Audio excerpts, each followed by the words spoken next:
A quorum has been established. With Chair Pufall here, a quorum has been established. Lori, can you please call the roll and please include the chairman? Mike Berlin. Blake Ellefson. Pat Kinney. Here. Laura Negro. Ron Stendor. Here. Dick Pufall. He's here. Mr. Chairman, could you serve as chair of the committee? Could you serve as chair of the committee? Yes, please. Well, technically, it's supposed to be somebody elected, so.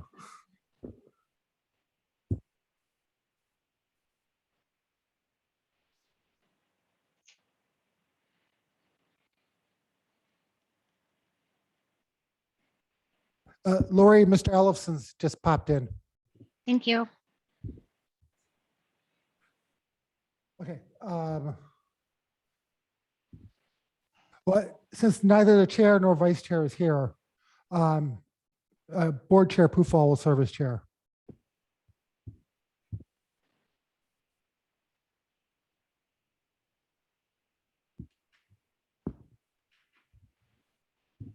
Is the recorder on? All right. Yes. First thing on the agenda, roll call. We did that.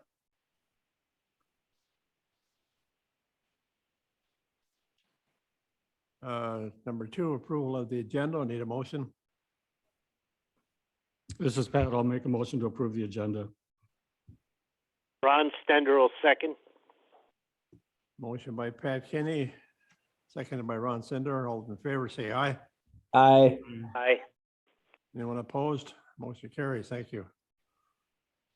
Discussion action wage study update with Patrick Glenn and Carlson Detman Consulting classification and compensation study.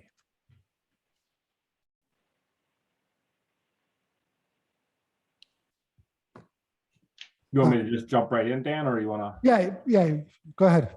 Okay. Well, good morning, everybody. Just a brief update, and then we just want to we have a couple of questions we need to pose to the committee this morning as well. We've received the county's job documentation. We've started analyzing that documentation.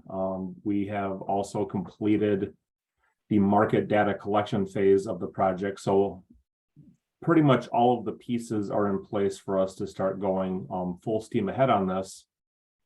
And one of the challenges that we are running into right now is that we have more job documentation than what the project called for originally. And so trying to find a way to work through this to either mitigate cost or if it's a county's desire. And that's one of the reasons why we include an overage number in our proposal and in our agreement is to allow for this very sort of thing to happen. I might get these numbers wrong, but I know I'm going to be close. Our original project proposal was for 75 classifications. And I believe right now we are sitting right around 95 pieces of job documentation. And that might be give or take a couple on either end. And that doesn't necessarily contemplate those that as we get deeper into the project, where we might otherwise have to create a classification or create a series. You know, sometimes we'll have somebody or an organization say, yeah, we know we have an engineering technician, but we really need a senior level of that same classification. And by way of be somewhat flexible in our approach that, for example, in this case, if we bid 75 classifications and it turns into 78, 79, probably not a big deal. And it's something that we adjust all the time because those sorts of things do happen. But when we go from 75 to approaching 100, we're essentially talking about a 25% increase in the amount of work that's being requested as part of this project. Part of the reason for that, I believe, is, and this is not uncommon to or not unique to Ashland County, I think it's something that we come across all the time, is you might have in a human services department an adult protective services social worker, children and family social worker, information and assistance. And maybe historically they have been viewed identically. And if that is the intent of the organization, that's perfectly fine. But a lot of times the employees themselves or the supervisors request a view of that world. We find that also in the accounting and clerical jobs, where you might have an administrative assistant in I'm just going to use random jobs here, in a highway department, and an administrative assistant in a sheriff's department. And although they might share the same job title, the job duties differ.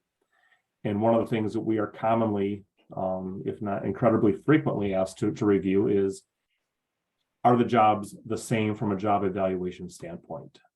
And so our challenge right now is, how do we address the additional jobs that have been presented to us, while trying to, like I said before, mitigate the county's cost. And so we have some possible solutions, but I want to make certain Dan and my colleague Heather Murray is on the call this morning as well. Have we framed that issue appropriately before I move forward? Yes, I believe so. So from the standpoint of, how we approach this, I mean, that our agreement calls for, if we were to increase the number of jobs beyond that which was originally proposed, it would be $400 per classification. And so let's just run with the number 20 just for the sake of argument. That would result in an overage of $8,000.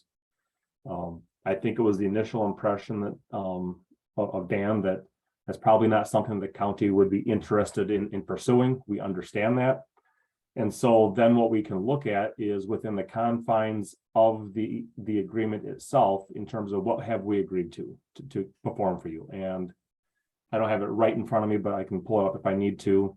I believe the original proposal called for 75 classification reviews, the craft job descriptions on top of that, and as well as up to 20 classification appeals at the end of the project was part of the original proposal. So with that, we can tinker with those numbers. One solution I would have, and I'm going to go a little bit on the fly here, maybe a little bit different than normal, is on the job description side of things. Some of the JDQs are written perfectly fine and would be very easy to craft job descriptions. Others will require greater attention and possibly even having them resubmitted for additional information. That in our world, evaluating a job for content is different than having enough information to write a job description. That we try to categorize things, place them in buckets, and then place them into our system for analysis. For a job description, you have to get a little bit more into the weeds. And so from that standpoint, like I said, some of the pieces of job documentation we might need to revisit. I think, at the very least, what we would be able to do is if we were to say, as part of this, let's trade off the job descriptions for the additional jobs that are reviewed, that I would be happy to at least, provide, a handful of job descriptions that would be in a format. So maybe we had a professional job, a blue collar job, a clerical job. So you at least had a template that you could use for revising others. But in terms of trying to find, the slack in the existing agreement, that would probably be the extent of it. If the county, just says, you know what, let's just deal with these jobs as they are and deal with the cost that's associated with it, then we can still fulfill the other elements of the agreement. But we want to make certain that we're presenting at least some options to you for consideration.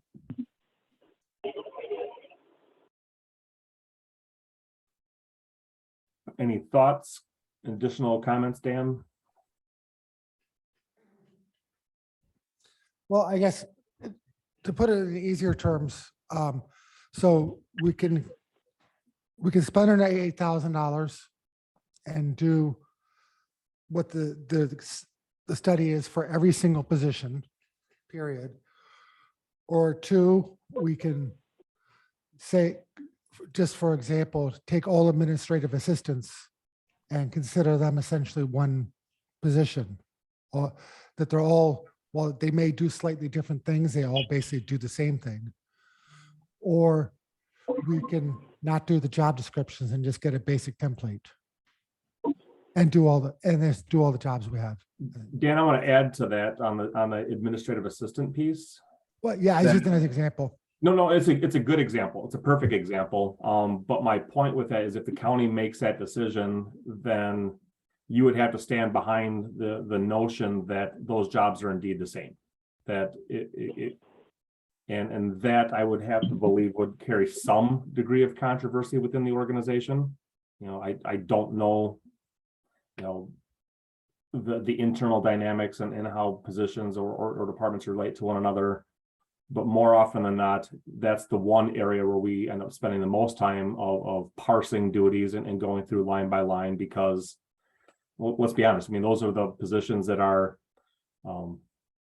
they're the glue sometimes that hold the departments together. And so each department values those differently. So I just want to make certain that if that decision is made to kind of hold that level position identical, that can come with negative side effects as well.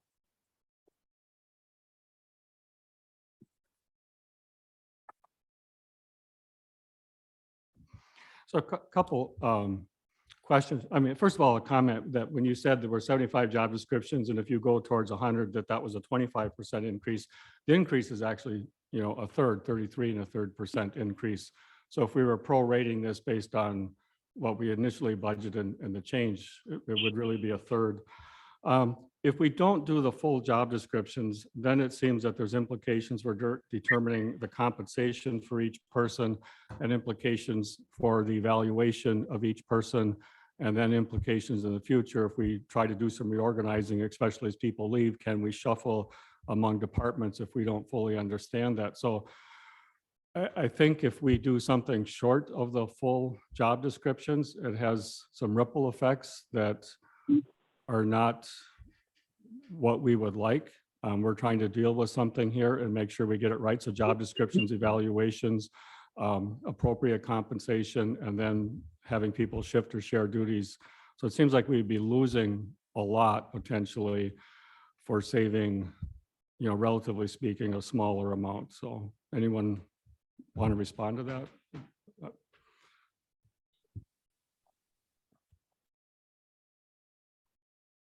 This is Supervisor Stender. I have to agree with Pat. If we're going to do this, we might as well go all the way and get it done the way it should be.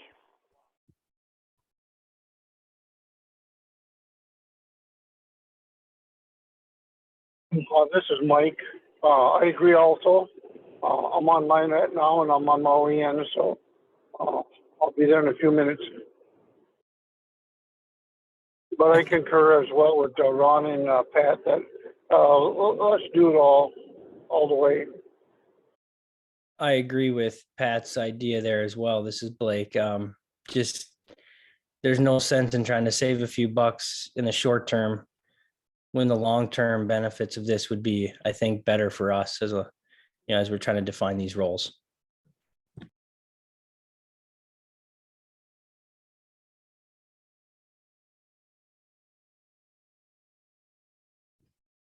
Finished with the report. Well, Patrick, Heather, I guess you have your answer. Okay, well, that's fine. I just, it's one of those where we don't want to be so bold to presume what your thoughts are. So I really do appreciate this conversation. Well, thank you very much for attending. Okay. And I know you got to go, so. Yeah, I appreciate that. Yeah, we got an all-day training for our staff. All right, well, thank you. If Thank you you. want to send an amended contract to me, we'll Okay, sign that. well, actually, the contract covers it. There was no amendment that's needed. It's Okay. covered. So, all Okay, all right, thank you. right, well, thank you very much. Move right along to number 4, public comment period. Dale, you were on the agenda, so I don't think this is the time for you to give a report. See no public here, any public online?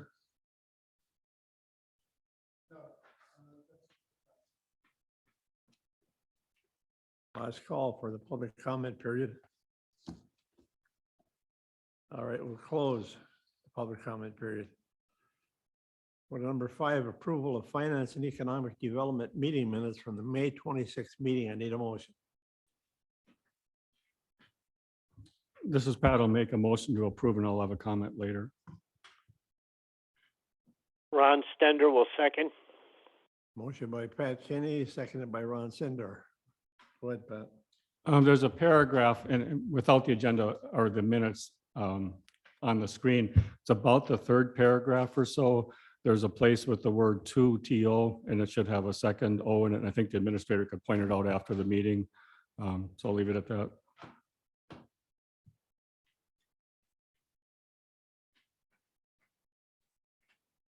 Anything else? All right, we have a motion and a second on the table to approve the meeting minutes. All those in favor say aye. Aye. Aye. Anyone opposed? Say no. Motion carries. Thank you. We'll go to number 6, presentation on Northwoods Rail Transit Commission report. Dale? Good morning. My name is Dale Kupchak. I'm Vice Chair, Northwoods Rail Transit Commission. And just a little information, the commission consists of 13 counties in northern Wisconsin and 8 counties in the UP of Michigan. We were put together a number of years ago to help make sure rail continues in the northern Wisconsin and the UP.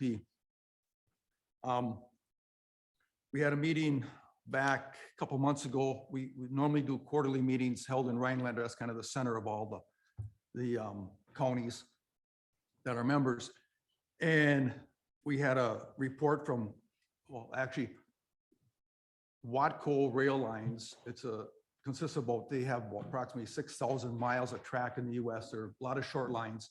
And they did buy the 650 miles of track in northern Wisconsin and the 150 miles of track in the UP. And it was approved by the Surface Transportation Board in Washington, DC in last December. The Rail Commission did send letters to Transportation Board asking them to approve the sale with some conditions. Some of those conditions were that because with Watco, in order to get freight moved out of Wisconsin, they're gonna have to tie into CN, Canadian National. And that's who owned the rail lines before. And we all had very poor service or no service up here. So we want to make sure that there's like no more than a 2-day wait to transfer rail cars from Watco to CN, and they would be on their way to the destination.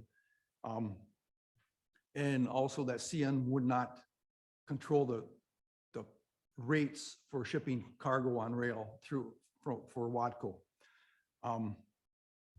So basically, it was approved, like I say, in December.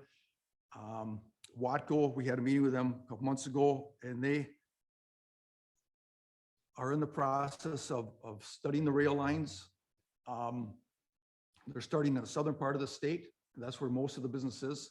As you all probably know, CN, after the 2016 storm up here, which washed out 3 bridges, CN didn't put any money back in the rail, and they kind of shut down everything up here. They also sold off a lot of the log cars and other cars. Watco now is working on purchasing log cars, freight rail cars, etc. Now that the snow is gone, they have crews out surveying the lines, like I say, starting southern part of the state, moving north. Here in Ashland County, we've got basically 2 bridges out and 1 in Iron County. And Ken Light, who is in charge of this area for Watco, stated that it's approximately $1 million a mile to upgrade the rail track. So they're starting, like I say, southern part of the state and moving north. When they get up here, we don't know. As far as the bridges, it's gonna be a big cost. The commission has also told them that we would sign on and send letters if they applied for federal funding to repair these lines, that we would sign on and work with them. And I'm sure the counties in the area would also do the same thing.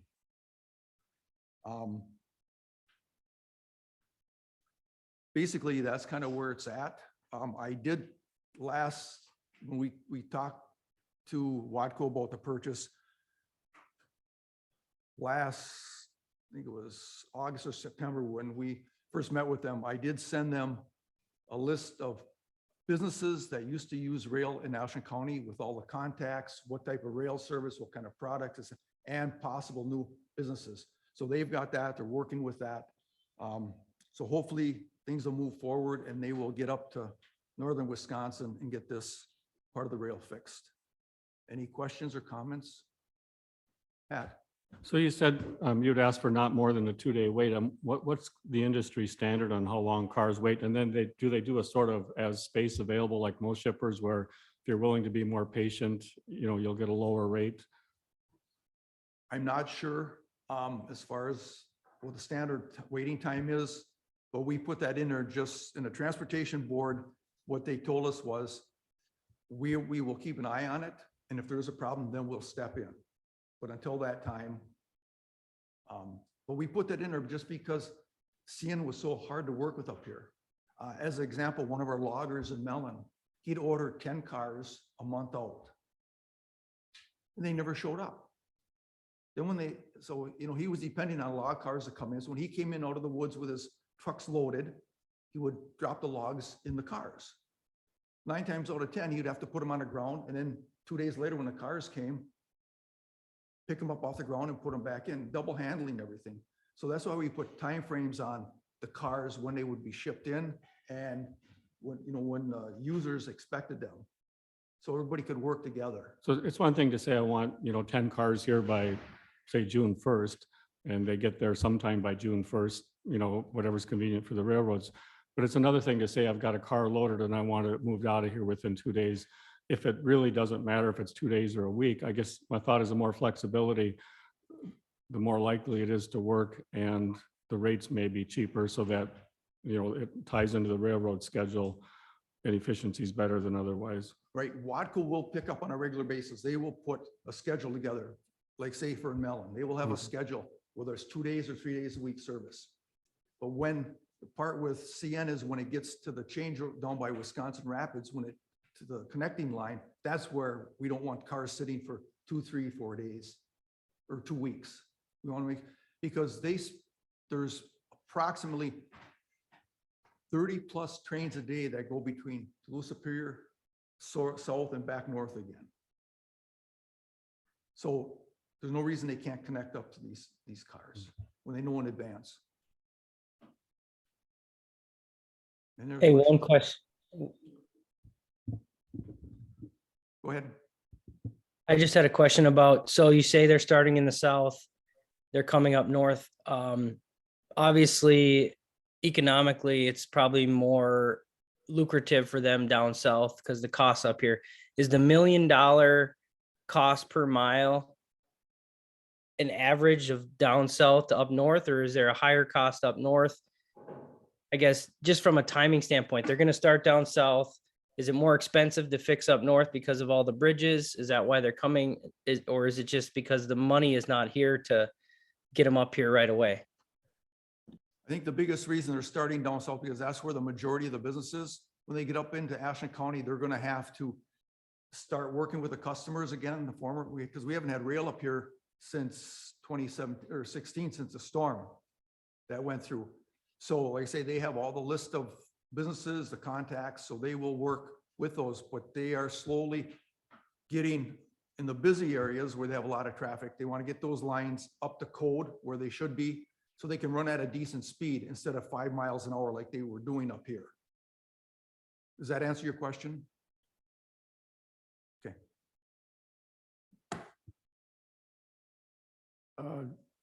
Dale, I think we discussed this before. At a WCA convention last year, I was directed to the woman that's the Secretary of Highway and Rail Funding. And she contacted me. And I pled our case that by them redirecting some of that highway funding money, the rail system in the long run is going to take the pressure off the highways. Get them logging trucks off the road, I think would really help improve the road system and keep it in better shape. I haven't had any more contact with her since. I don't know if she was going to tried to redirect some of that money. She understood what we're talking about and she thought it was a good idea. But there is a possibility that we can get some funding. I just think it makes sense to me that if we can get the logging trucks off the road, back on the rails where they belong, it would be to everybody's advantage. Okay, anybody else have any questions? Oh, good morning, Mike. Good morning. You want to take over now that you're here? I apologize for being late. I had a delivery made this morning. I was coming into town, I seen a truck. I said, that can't be my truck. I watched him come up from Fifield up to Millen. Tracking is fantastic. Okay, with this, we're on item number, what, 6? We are on 6 right now. We just had a presentation from Dale. I heard that, yeah. I was on Zoom on my way in, so technology. It's great when it works. Okay, we're finished with number 6. Go to number Do we 7. need action from the board? No, just information only. Just want to thank you, the county board, for supporting the rail commission. Okay. Appreciate it. Well, this is the finance committee, so yeah, right. Yes. So I'm not sure, this will be going to the board though. Dale, you can take it. Is it the desire to take this to the board? Pat? Are you gonna make a request again? It was $500 last year. You're gonna request that again in the budget? Part, You had there was a line in the budget to support this last year. Are you gonna be making a budget request again? yes, Okay, so that's the point, from my perspective, at least, then the board would make a decision on supporting this again, so. There's not to me, this isn't an action item right now, but if there's a request for support again financially, then the board will be voting on that during budget season. Okay, Yeah, so the finance committee will make sure it's in the budget so that when it goes to the board, it's covered.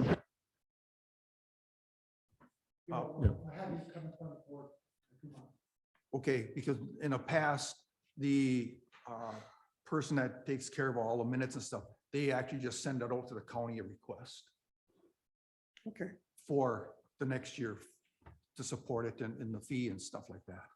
So I can come to the county board meeting if that's what you wish. Yeah, like I said, we'll invite you later on in the year, probably around September. That way, the entire county board can be updated on the rail. I know we have members that, especially in the southern part of the county, that have been asking about rail for a very long time. So it'd be nice if the entire board got the update. Okay, sounds good. yes, yeah, just send me a notice whenever I'm on the list now for this meeting, so, okay, Okay, thank you, Dale. okay, you're welcome. Great, great. Moving on, then, item number 7, commit 2023 funds, rehire for each position. Let me get back in my packet here.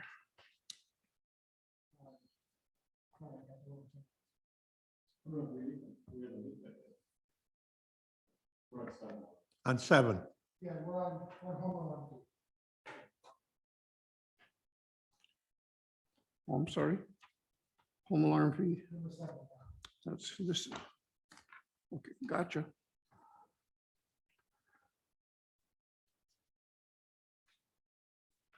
So we discussed this at our roads meeting 2 weeks ago, didn't we? A little bit. Okay, this item was brought up at the last finance meeting, and the committee asked for some more information. So what I did was, Washara County has an ordinance like this in question. So what it does is, everybody who has a fire alarm has to register with the county. And if they have to go out for false alarms, then the first one's free. But after that, you start getting charged to go out to a residence on a false alarm. And the reason for that is you're taking up the time of emergency crew. police and fire. I mean, they're taking up their time and resources. So this is the way Washara County dealt with it. There's typically a filing fee, a yearly fee for the permit, usually around $20, $25 that everybody would have to pay. And it basically makes sure that places with alarms, especially around here where there's so many vacation homes, you know, there is some protection in place, but yet our emergency crews are not just going out for false alarms. So this is the ordinance they had, and then there's some other information inside the packet too.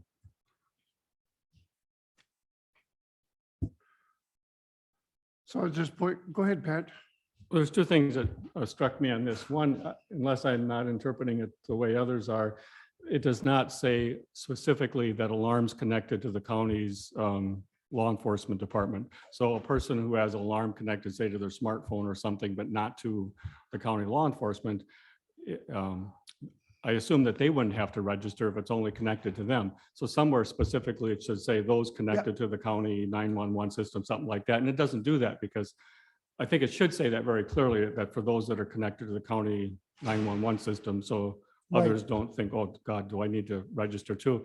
And then the part on enforcement, I found that rather interesting, because if the point of the penalties is to not have law enforcement go out there unnecessarily, someone failing to pay, guess what? We use law enforcement to try to wrangle some money out of them.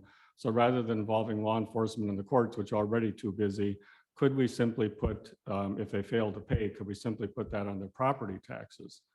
Yeah, I believe we could special assess for that. Yeah, so if we just special assess the property taxes, we'll know we'll get our money in due time. That would be a lot simpler. Yeah, and to your first point, yeah, so somebody if has like a Ring doorbell or something similar, no, those things are not hooked up to any law enforcement or fire. So no, they would not pay the fee. So it's more your standard, you know, your more legacy alarm systems or more expensive ones. But a redraft of the ordinance should specifically say that. Yeah, those if you're not hooked up to connected, the 911 yeah. system, yeah. I feel like those penalties are really light. And I don't know if that's just me or what, but $25, is that going to change behavior on your second and third for 40? I would think we would want like a $75 one, but that's just me.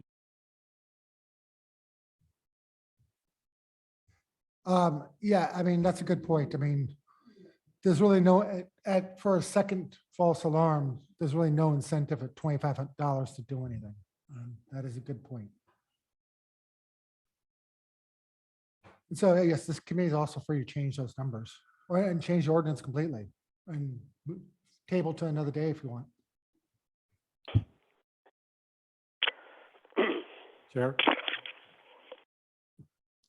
So Blake, you know, on the one hand, it's light and I don't have a problem changing it, but I guess my thought would be, and I don't have an alarm system, so I don't know how often I would mess that thing up with false alarms, but you know, maybe a year or two or three down the road, we have some data and, you know, at that point revisit this and say, you know what, 25 didn't change it, but then it goes up to 40 and 75. So maybe the first few times when someone like me is trying to figure it out, it's not too onerous, but once you hit that 75, then I think you got most people's attention. I know you got mine, but we could always change this during budget season, as there's a schedule for fees each year that is approved during budget seasons. So it could always be changed. And I think the data would be really helpful in understanding it, including the mileage that law enforcement is driving to some of these, because some of these are, you know, 30, 40 miles seemingly out of the way on some rather hard roads in the winter.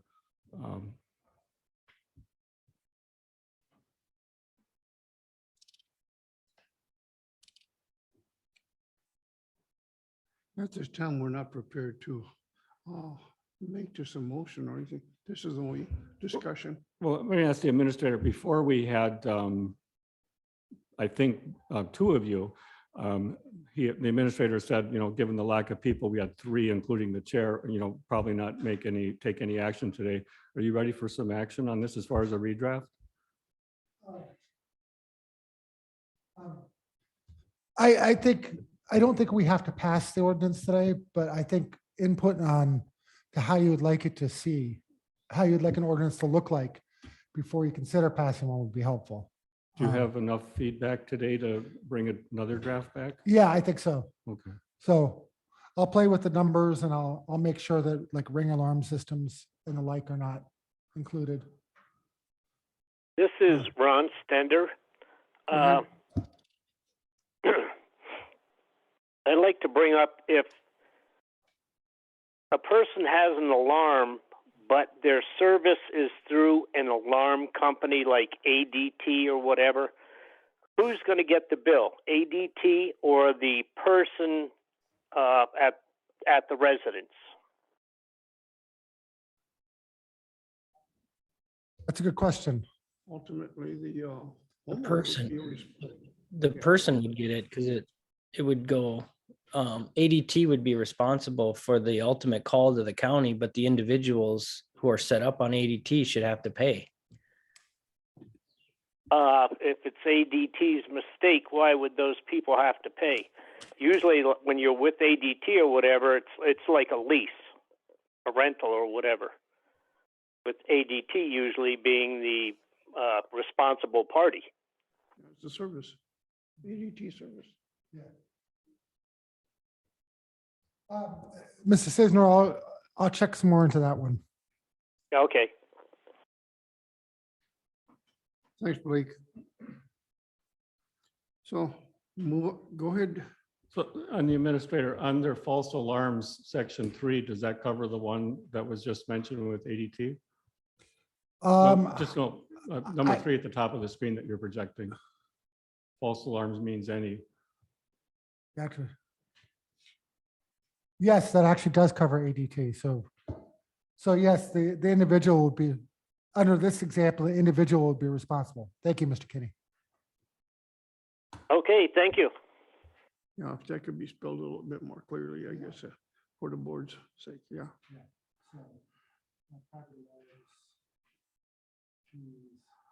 Well, there's another one out there too. Put in. Yeah, Mr. Chairman, private alarms, fees, and then IP.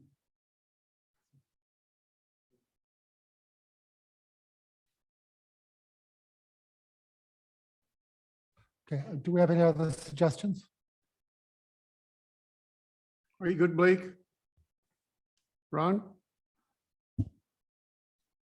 I'm good. Okay. Let's move on then. Now we're on number 7. Is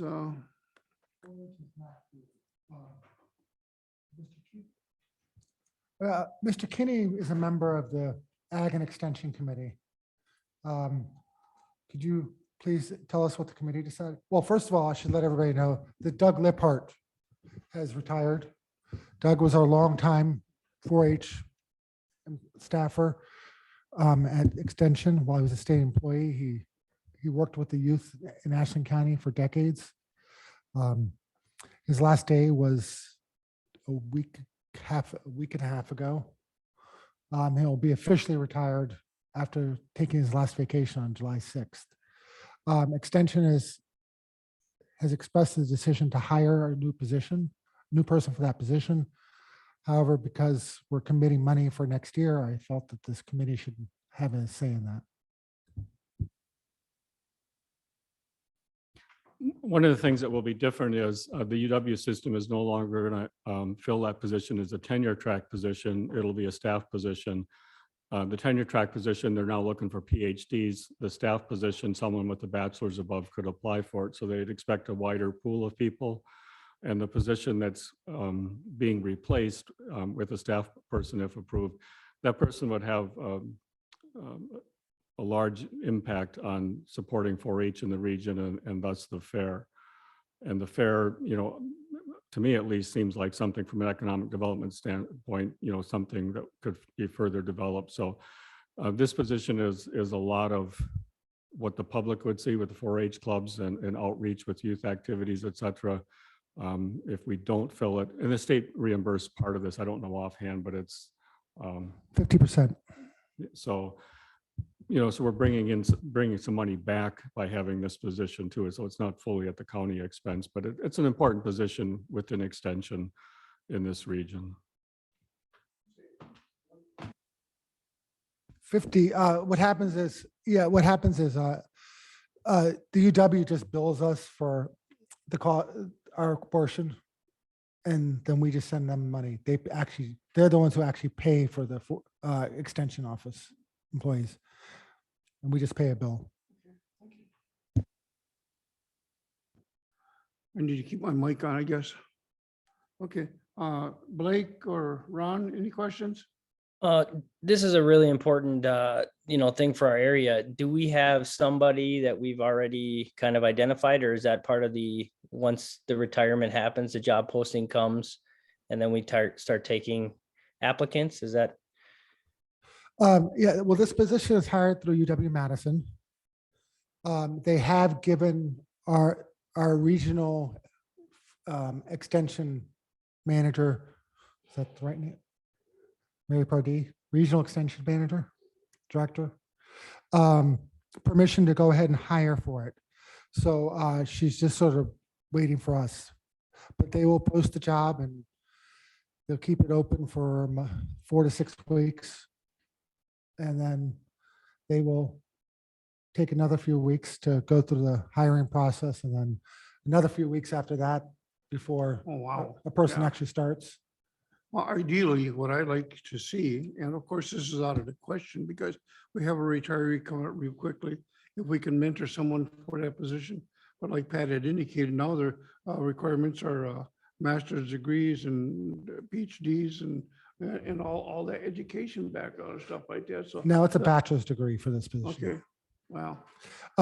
And Doug has indicated that he'd come back and provide any assistance to the new hire whenever Oh. possible. That's good.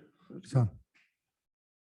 No, The other piece of this, and the administrator had, I think, looked into some, could we share this with Bayfield County? And I pondered that some too, having, grown up in Bayfield County. To me, there's too much workload to share that position with Bayfield County, especially the part working with youth. And for the amount of money that we put into this position, frankly, if you can keep one youth on a straight and narrow and to be a successful contributing member of society, the investment in this staff person may well, pay off largely with lower cost to society, the jail, law enforcement, et cetera, by mentoring youth and working with them. So sometimes we don't see those rewards directly, but we know that given what this position entails in terms of the types of activities a person could be engaged with, there's a lot of positives that we see from this with the youth. do you have something, Blake? I was just gonna ask, it doesn't mention this, and maybe I'm not in that part of my packet, but was there a salary base, or, obviously the person that's leaving has been doing this a long time. Is it gonna be comparable? Is it gonna be a range? Just kind of curious on how much we've set aside for that, or if that's a different discussion. Well, it's definitely going to be a lot less than what Doug was making. Doug was a tenured professor at UW, and he'd been with the UW system for a couple decades. So this will be a new person, so the wages will be significantly less. Exactly what, I don't know, but I do know it'll be a lot less. So there would be a range. There will be a cost savings Yeah. for sure. Ron, anything? You good? No, Okay, I think we're good. where do you move on? Yeah, are you guys okay? Are you guys okay with going ahead with the hire? I mean, we need to vote, just a general consensus. It's fine. I'm supportive. Is that a motion to hire? I make a motion to hire a 4-H position. Thanks, Blake. This is Pat, I'll second. Pat's got a second. Dick, what's up? I was just wondering if it's appropriate to vote on the rehire thing without discussing wages. I mean, that's a good point. I don't know what the wages are going to be. Is it something we're paying or the state's paying? I'm sorry. Who pays it? Well, we pay part of it and the University of Wisconsin pays part of it. It's a 50-50. It's a 50-50 split. The one thing we do know is that that our portion is going to be less, a lot less, because Doug was a tenured professor. And now they're hiring just somebody with a bachelor's degree. I think our total UW payment is around $200,000 a year. So we can safely say that it's going to be reduced by, I'd imagine, 20,000. Significantly reduced. Yeah. You okay with that, Dick?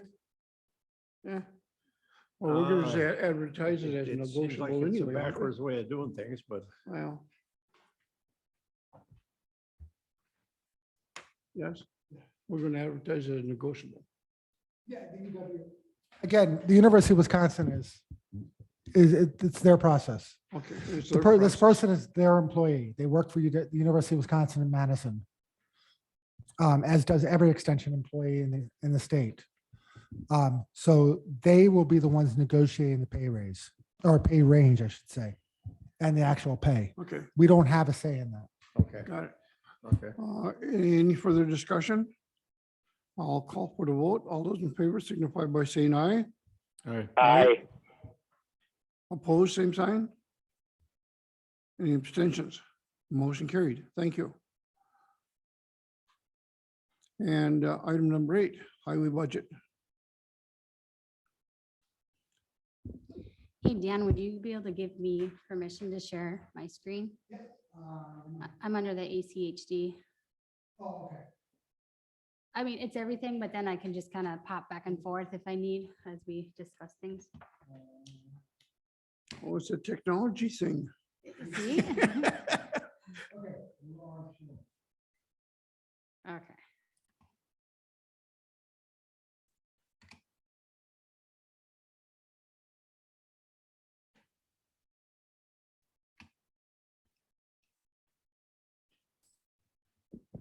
Okay, so Matt and I discussed this with the highway committee last week and we had a really good discussion.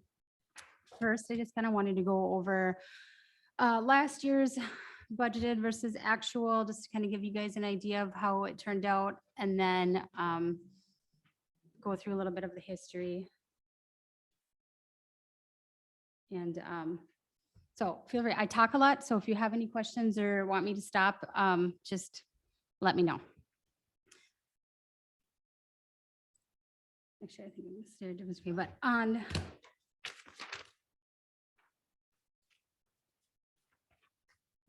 you want me to make that bigger, Pat? No, okay. I think I'm gonna maybe share a different screen. I'll just pop around here for a second.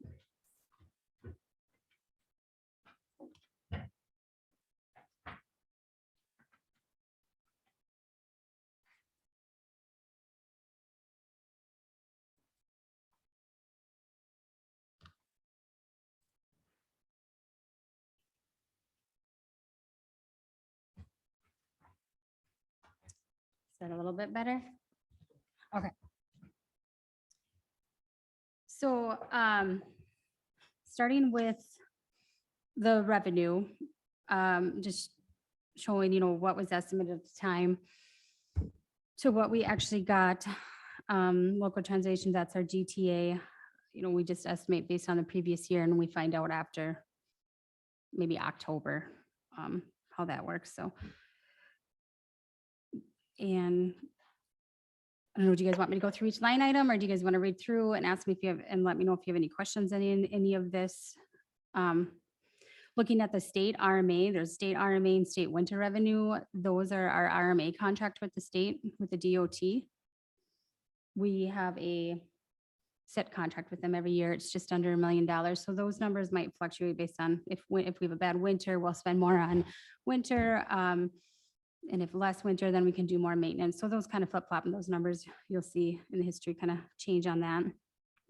LFA, PBM, DMA revenues, those are just different contracts that we have the state that will come up usually after the first of the year. We don't really generally know until we get into the current year. So we just kind of estimate on previous, but so it's kind of estimate, but you'll see that how it changed. We didn't anticipate any LFAs, but we did get 109,000 LFA PBM, we anticipated 50,000, we got 104. So those things will change. We can't really predict, but you can see we got a little bit more revenue than anticipated. That was where we're at. Township, we got a little bit less than what we thought. Again, we just kind of go off history. We don't really know what they're going to need. If there's ever a flood, then that changes that, can change that quite quickly. Other departments, that's us working for other counties or within our county and other departments if as needed.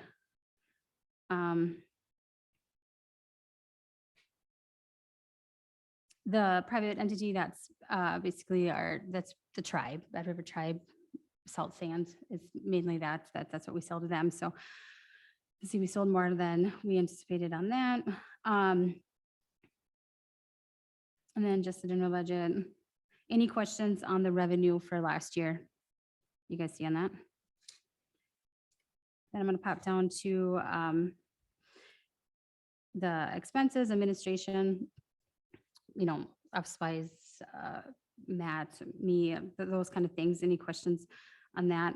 We can get into it. Patrol superintendent, that's our patrol superintendent. 60% of that is covered by the state, and we send them invoices for that. And 40% is covered by the county. Pat, you had asked me yesterday about labor and incidental expenses. What we really like to see, that account is at 0, but we don't know, and that changes every year. And when we get to the next page, I'll kind of show you the history, and I can show you a little bit of a breakdown on that. We charge a fringe benefit rate to every job that we do. So whether it's for a county, state, local, there is a fringe benefit rate, and it's set by the state. I fill out a form or a document every year to come up with a rate, and that changes every year. It's the last couple of years, it's been 74%, 84, 70. Yep, I'm gonna get you another. Open up another screen here. Sorry, I thought I was sharing that.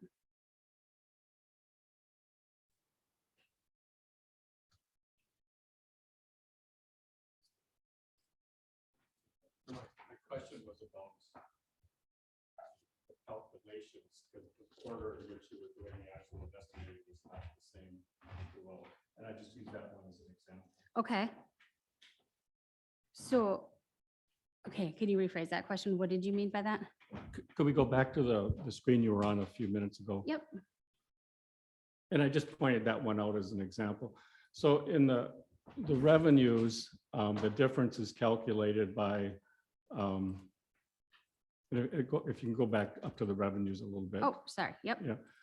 So on the upper part with the revenues, the difference is calculated by taking actual minus estimate, and then the appropriate sign with the difference there. When we get down to expenses, like the first one, if we did actual minus estimated, that would be a positive 11,000.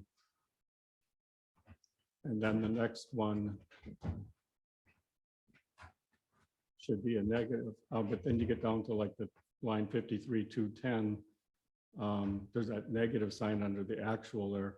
So some of that to me didn't look consistent in terms of use of signs there. Okay, so, and it could be just different, maybe I look at things a little bit different, but when I look, I do switch it, because when I look at expenses, I want a negative sign if we go over the budgeted or estimated amount. So then that's why I, so if we're 11,000 over on administration, I like to have that be the negative sign. The labor and incidental, that being, we actually over recovered on that account, and that's why it's a negative. We ended up with more money in the account than an expense. And that's where I can get into a little bit more detail on that, because that changes every year. When we look here, from this point on, that account is going to be zeroed out, because over under is going to go into an asset or a liability account. So it's something that I started for at the end of 2021. There's a a sheet that I do for the DOT that determines our fringe benefit rate. So if we over recover and we have an extra $50,000 in there, that will lower our incidental rate for the next year. So in 2021, our incidental rate was 84%. So we charged everyone 84% on any labor, which then we over recovered, and that's why we see that negative 100,000. We over recovered 100,000. So then that then the next year we're going to lower. Now we're at 74% for this current year that we're in 2022. So there's always an over under. And then if you look down here on this is 2021. This goes back to 2013. We have negative 100, and then we have 8,900 over, 82,000 over, and you see how it goes up and down. So what the highway department should have been doing both prior to me, and I just continued doing the same thing, but now switched it over in 2021 for the future, and you'll start seeing that is that account will be zero, and then it's going to go, it'll close out at the end of the year. Like right now I have a $16,000 over, I got it in here, $16,000 that is put towards figuring out the fringe benefit for the next year. So 74% is what we're charging this year. Our hope is that at the end of this year, that account will be at around $0, that we recover the same amount as what our expenses are. And that number will always change. Like it's not perfect, as you can see. If we have a lot of overtime, you'll see the next year that rate will go down. You know, like a good example is 2016.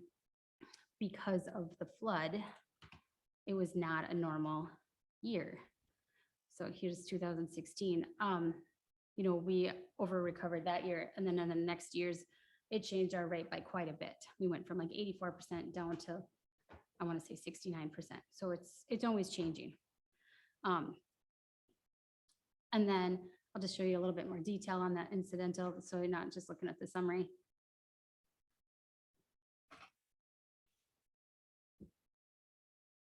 So in here, you see it's broken down sick, holiday, that's all of that, health insurance, life insurance, all of the expenses.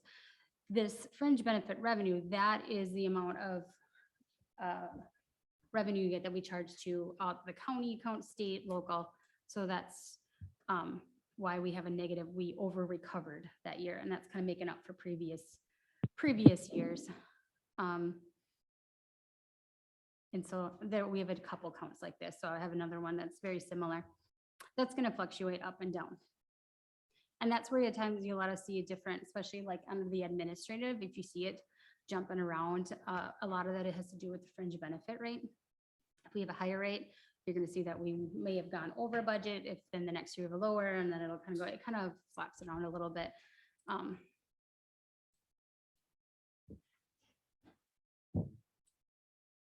So I'm just gonna,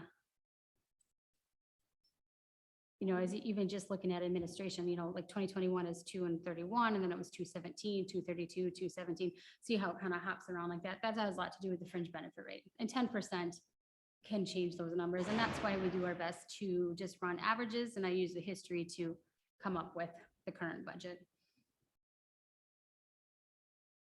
Do you have any more questions on that incidental? Does that make sense, or why Yeah, that makes sense. do what I do?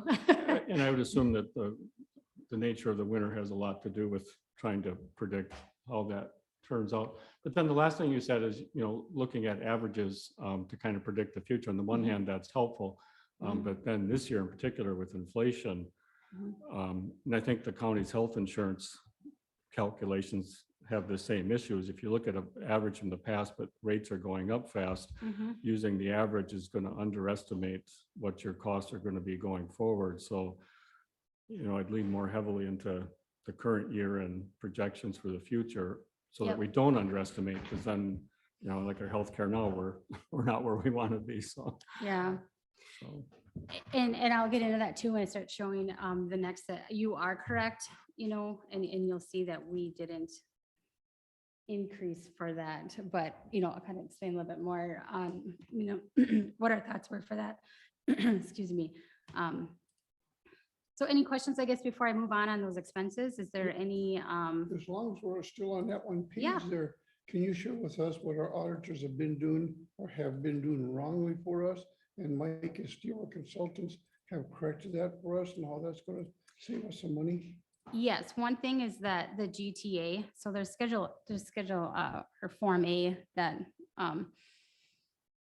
so Mike sent it to me before we did 2021, and I was able to correct it, because there was auditors have just been filling it in. I don't know, actually, I don't know what they've been doing or where they got the numbers, but they found some things, and so Mike shared it with me. I went in, I changed all of the, like, where they go in line. It's not necessarily that the totals were right, but where they go. And then, you know, that administration rate that we charge on all of our bills, so we can recover some of that, that has its own separate line item. And that, you know, if we take that out, same thing with our patrol superintendent costs for the state, I moved that down to a different line. So that's just a couple examples. But in the end, I think they figured that just for 2021, that it was like a 50,000, I'm just going off my memory, increase possibility for our average. It's not that we'll get $50,000, but it increased our average by 50,000. So they asked me to go back and do the last 6 years. So I'm going to go back to 2016. It won't change what we got, but it'll change our 6-year average, so that hopefully we'll have a higher 6-year average that would increase our GTA for this coming year. So that's due, which will be my next project now that I got a lot of our budget done. So I'll be moving on to that and then get that done to Mike here by July 15th, because we got to get that turned in by the end of July. So that's kind of our goal with that. So, and then I will work with the auditors in the future, even after Mike and Steve are gone, and make sure that they send that to me so I can check that those items are in the correct lines. So we can get our DTA dollars. So So I guess my point is Mike and Steve is worth their weight, or worth what we're paying them, at least over here on the roads end of it, because, you know, they're gonna be making us money and result. And, Yep. And of course, you know, they're consultants, that's what they do. yeah, and it'll be Okay. interesting to see this fall too, you know, how much more, like if we get 20,000 more, or, you know, to put on towards our county highways. And so it'd be, I'm very curious about that, and we'll see what happens. The reimbursement rate's around 16%, isn't it? So that's, you know, it's about 1/6, and so out of 50,000, that's a tad over $8,000 or so that. it would Yeah, add but to that's GTA. every year. So Yeah, it's every year going forward. So so that, it's around $8,000. Yeah, and if 50,000 might not be the right number, I'm just, that for some reason that number's sticking in my head, but we did find that it was definitely significant enough to make it worth going back and changing those numbers. So I'm very curious about that, and I will make sure to see that. So Mike and I, we were talking at that meeting that I was surprised that, you know, the previous auditors, I've never seen it. Well, the So- thing is with roads is one of the bigger budgets in our budget here, and every little bit Mhm, is gonna count. And absolutely. it's important. So, you know, and we'll probably bring this to the whole board too when we pass the budget overall. Because Mhm. I would really like the whole board to know, you know, what Mike and Steve are doing. Oh, absolutely. Yeah. You know, I've been just on my own, you know, personal, and they've been great to work with, and you know, quick to response if I do have a question, and I've been doing things I've been trying to do for the last 9 years. So I like having some, you know, support to help me keep moving us into the, you know, maybe a current century. So, so on that note, so we'll get back to expenses. I guess, I don't know if anyone has a field small tool. I was going to tell you that's very similar to the labor. We charge a field small tool rate, which right now is at 4.2%. We kind of hover right around that 4%, and that gets charged on all the state jobs, you know, county, local. So that's just like another recovery. We'll buy field small tools. Those are basically anything under $5,000. And then we recover that money. And again, we kind of hope that to be right around 0, which is like last year it was. And then when we look at the history, you know, it doesn't fluctuate too much. There's some years, there's the bigger years, you know, that was probably, I think one year we switched to having, we have to purchase signs under there, which we spend quite a bit of money on signs every year, like a minimum of $6,000. So there could be some years that there's higher or lower, but what we're trying to do is keep that rate the same, which we've been successful at the last few years.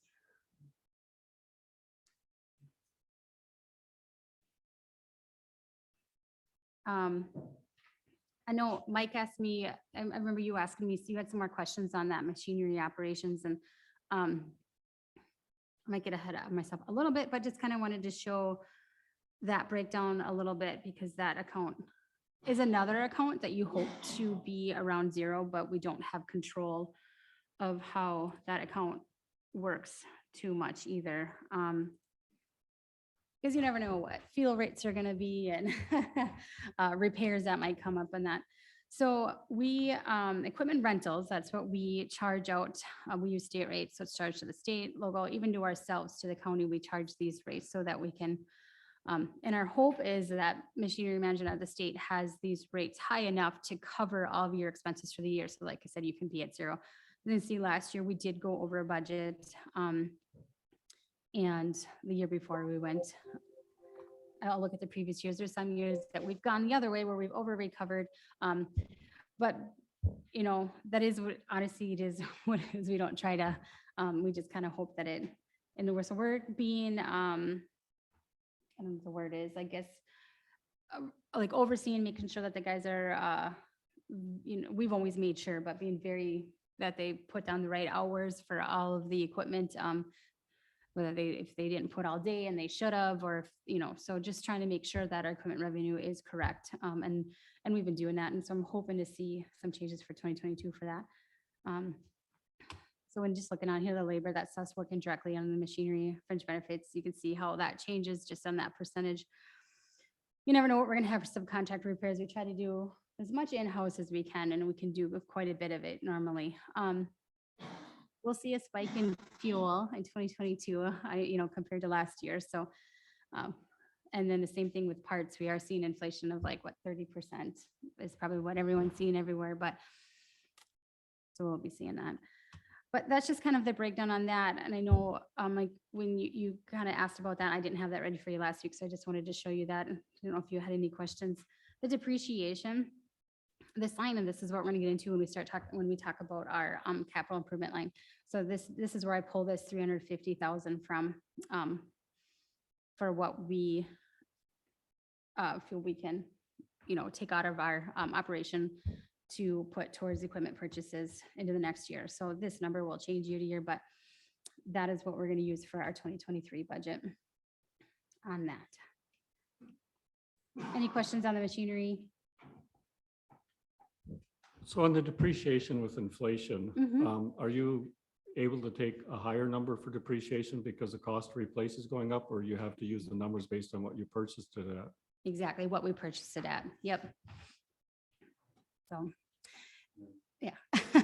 So, I mean, my hope is, I don't know how often, machinery management, it's a little bit behind. They set the rates. So they use, we turn in all of our expenses so there's different classifications. So all of like our plow trucks, all of the expenses, if there's repairs, turning it over for summer to winter, all that stuff, it gets sent to them and then they make the rates on that. Same thing with fuel. They make a fuel adjustment. We had one in May with the increase. So they're constantly reviewing that and changing it. The problem is that with inflation, I think it's going to take a little bit of time before we see the increased rate. So it might be a year or two before we start seeing. I'm not sure how quick because the data is about 2 years behind with the state.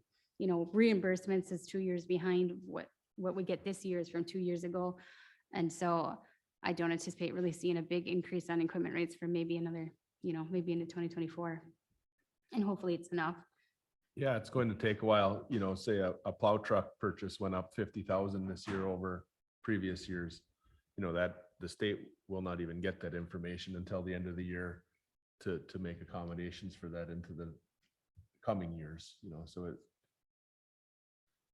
hopefully, as I was at a highway conference here in early June, there was a big part of our discussions are how can we help, or how can machinery management keep up with the inflation is changing at a much higher rate than historically. So how is that gonna play out for the counties in our budgets to be able to keep doing what we've been doing, you know, in the past.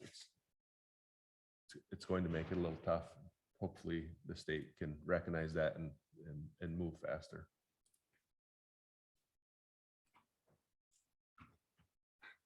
So any more questions on machinery operations before we move on? County trunk highway expenses, you can see, we had a lot of improvement projects that we did in 2021 with that kind of GG flap grant. So, but then also a lot of maintenance we did. So again, like those are estimated numbers, so those might go up and down. You know, winter came in under as expected, and then that also then leaves a little bit for doing. We did a lot of culverts on GG to prepare for the upcoming GG projects.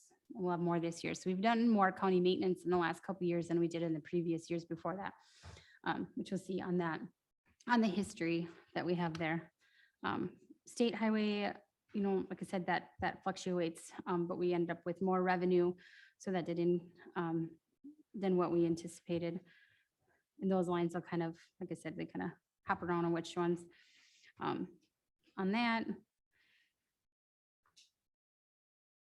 see, DNR, we didn't plan on a job for them, but then that came up, but that's a federal forest. So, you know, things like that happen all the time. We just, like I said, can try to anticipate, but. All right, so then I just wanted to show, you know, we had budgeted the equipment purchases, what we budgeted, what we got, and just showing that, and the same thing with our improvement fund. You know, just what we started at, what we did here. This is the LRIP funding we got in. There's the improvement fund that they gave us, and then these are our costs for GG flap grant. And then County Highway, and we got that closed grant, and that was matched funds for fund. So that was just an in and out in there. And then this SEH, this wasn't budgeted, but with Mike and Matt here, it was to get ready for these BIL grants, which was a good thing we did, because then we were able to get one for a project right away. So any questions on last year's?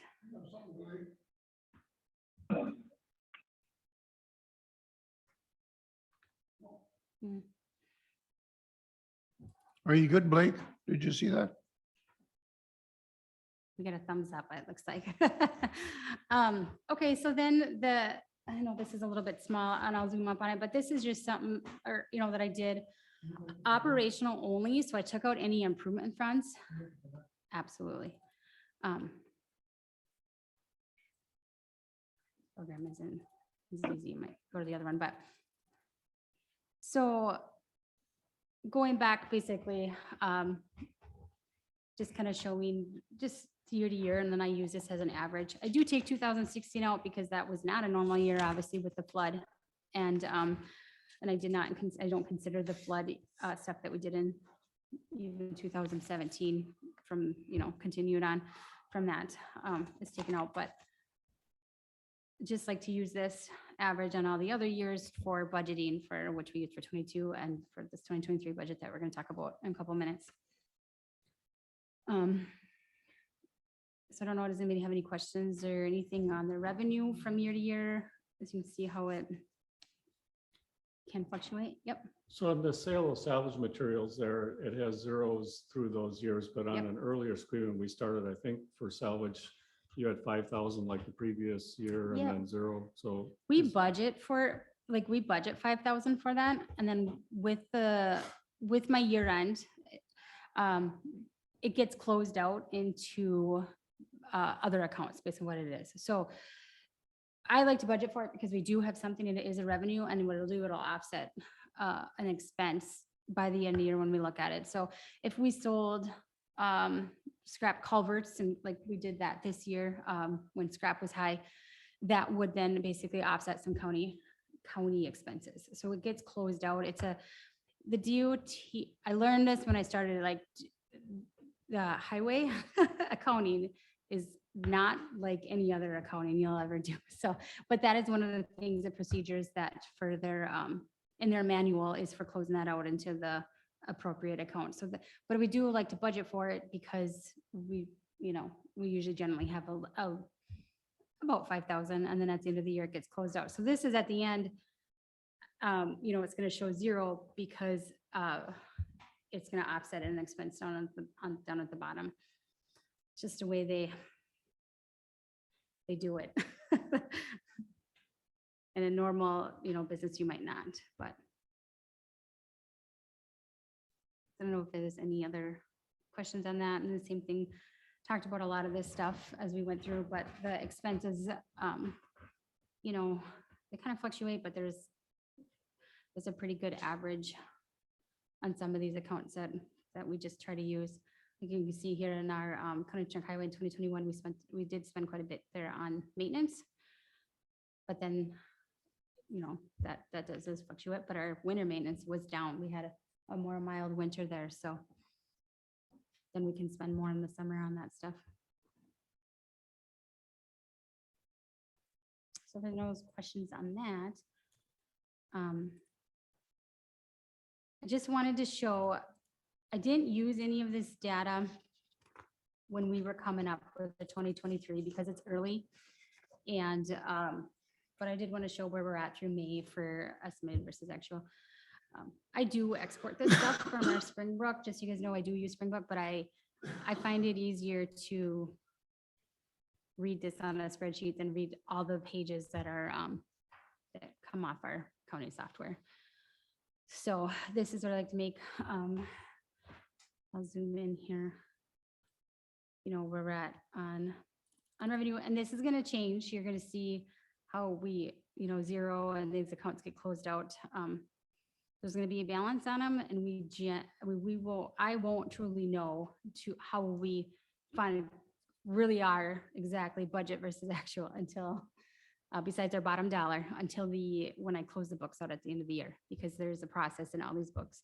All these accounts get closed out, so there will be, you'll see some expenses here, but then at the end of the year, they're going to be down to $0, most of them.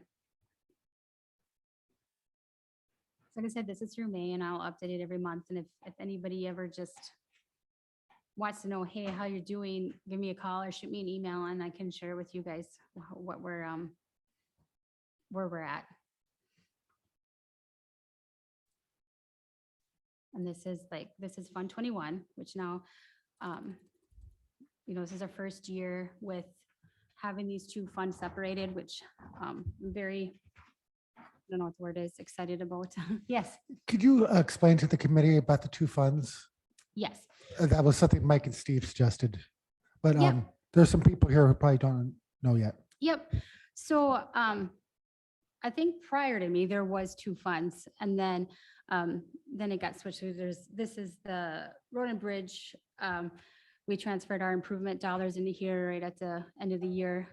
So what we do essentially, so Fund 71s are operational expenses, and now we bill the county for any work that's done on the county, including the improvement projects that we have coming up. So on Fund 21, you'll see this is where the general levy comes in. The GTA gets deposited into Fund 21 now. Any of the state aid LRIP that goes towards our local roads improvements, that's going to come into this account. And then our expenses down here, County Junk Highway, this is our general maintenance. Again, like this is so far in 2022, we've billed ourselves $307,000 for County Junk Highway maintenance, and winter maintenance $177,000. Our patrol superintendent, that's 40%. Or 40%. This is our road construction. This is the work we're going to be doing on GG. That project is coming up. Hopefully, GG is hopefully going to be end of July, early August paving project, 5 miles. So we got that, and then there's no federal aid this year. So that's that item is at zero. But so that's generally what that is. So at the end of each month, you know, I create an invoice now for any county, and essentially, you know, then transfer to pay for that bill into their operational. Any questions on those funds that I do? Does that make sense?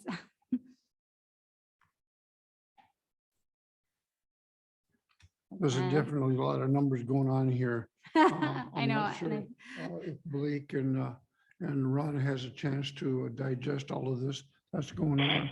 But I do need to say that we did have a roads meeting here 2 weeks ago, and we're in support of your report. So, and of course, that's what promulgated this to come to the finance committee to where it's part of the overall budget. So. Yes, so then now we have here our proposed budget. Matt and I talked about this a lot. Sorry, I'll zoom in again, sorry. And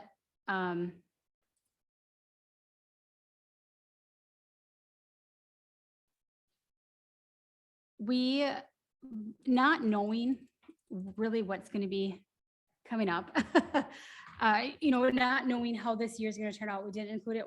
We felt it was pretty safe to use our average numbers again through 2021 and keep it pretty similar to 2022 on a lot of things besides the known projects that we have coming up in 2023, which we'll go over in when you talk about the CIP. But we anticipated a little bit increase in the non-metallic mine. This DMA, LFA, PBM, again, those are just guesses and those will change. But we won't know until we get to 2023 what the state hires us to do. We anticipate the RMA, which is these two numbers of 557 and the 430 to be the same. Hopefully, maybe they'll revisit or it'll go up, but we won't know that till December. Right? Isn't that usually when that I comes don't out? anticipate a change in the RMA. The state does a 2-year budget and we're in the second year of that budget. So I don't see any changes in that number. And I will say too, that I didn't touch on it, if we do go over, which we did in 2021 of what they did, it's not that they won't cover it, we still did the work. So if we have a really bad December, we try to anticipate where we're gonna be starting in the fall, but we did go over, but they do pay it. So, we'll have increased revenue and increased expenses. And so you will see that.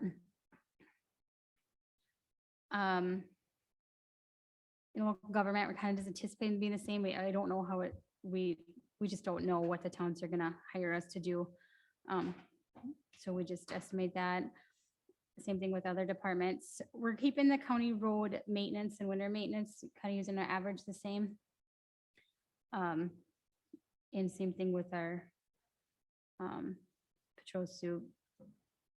And then you'll see we do have more improvement projects in the works for 2023. And we'll touch on that when you get to the CIP, just a little bit what we got going on there. So do anticipate an increase in those costs for that. And there's that sales salvage materials. Like I said, I'd just like to include that because I know we usually have some and then it does get closed out at the end. Miscellaneous revenue, you see there is an increase in that. The 911 signs is running through us. Now, so between us and zoning and currently,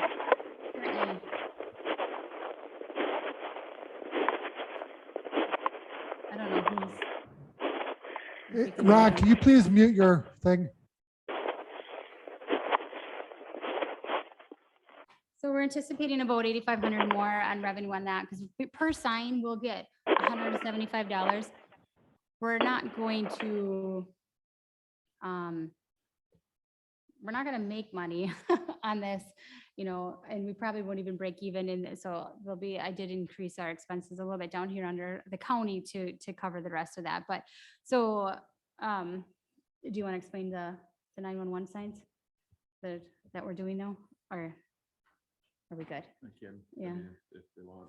So the 911 signs were previously installed by the zoning department. So when that changeover, Dan asked if our department would take over the installation of the signs. So we're working with zoning and Brittany from GIS. Zoning still takes the application. then it would come to me, our department, we have to get a GPS location of that sign. That goes back to Brittany. She assigns the number, by where it's at, the 911 number. Then we order the sign comes in. I have to get for the diggers hotline. I have to get it checked for any utilities, underground utilities, and then we install the sign. So there's a $200 fee. 175 comes to our department, 25 goes to zoning for the administration of their end of it. So that 125 covers the cost of the sign, the post, and then the 2 site visits for the GPS point and the installation. So it did increase our revenue and our expenses for that too, down here under County Trunk Highway, since we will be having expense of the post and the sign. Starting for next year. We actually are doing that already this year. And so we will see a little bit more revenue and a little bit more expenses in the 2022 regarding that, since we took over this year. So any questions on the revenue before I move on to expenses? You see, I kind of left things the same. I did increase our expenses a little bit just because of our the wage increase that we're proposing. The radio, that's just depends on if any radios gets fixed. So that's just an average. DPL last year it was just over 15. So use that number for 2023. These accounts, you know, all get zeroed out, and we hope that that they all come close to that. County Trunk Highway, like I said, there was a little bit of increase for expenses on there. Generally, we left at the same. Construction that went up to match the construction costs that we're anticipating. State, same amount of money, you know, so just kind of anticipating things to be similar to what we're estimating.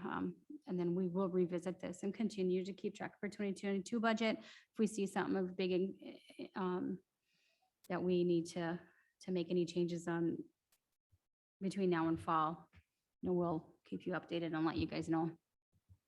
So we're anticipating that,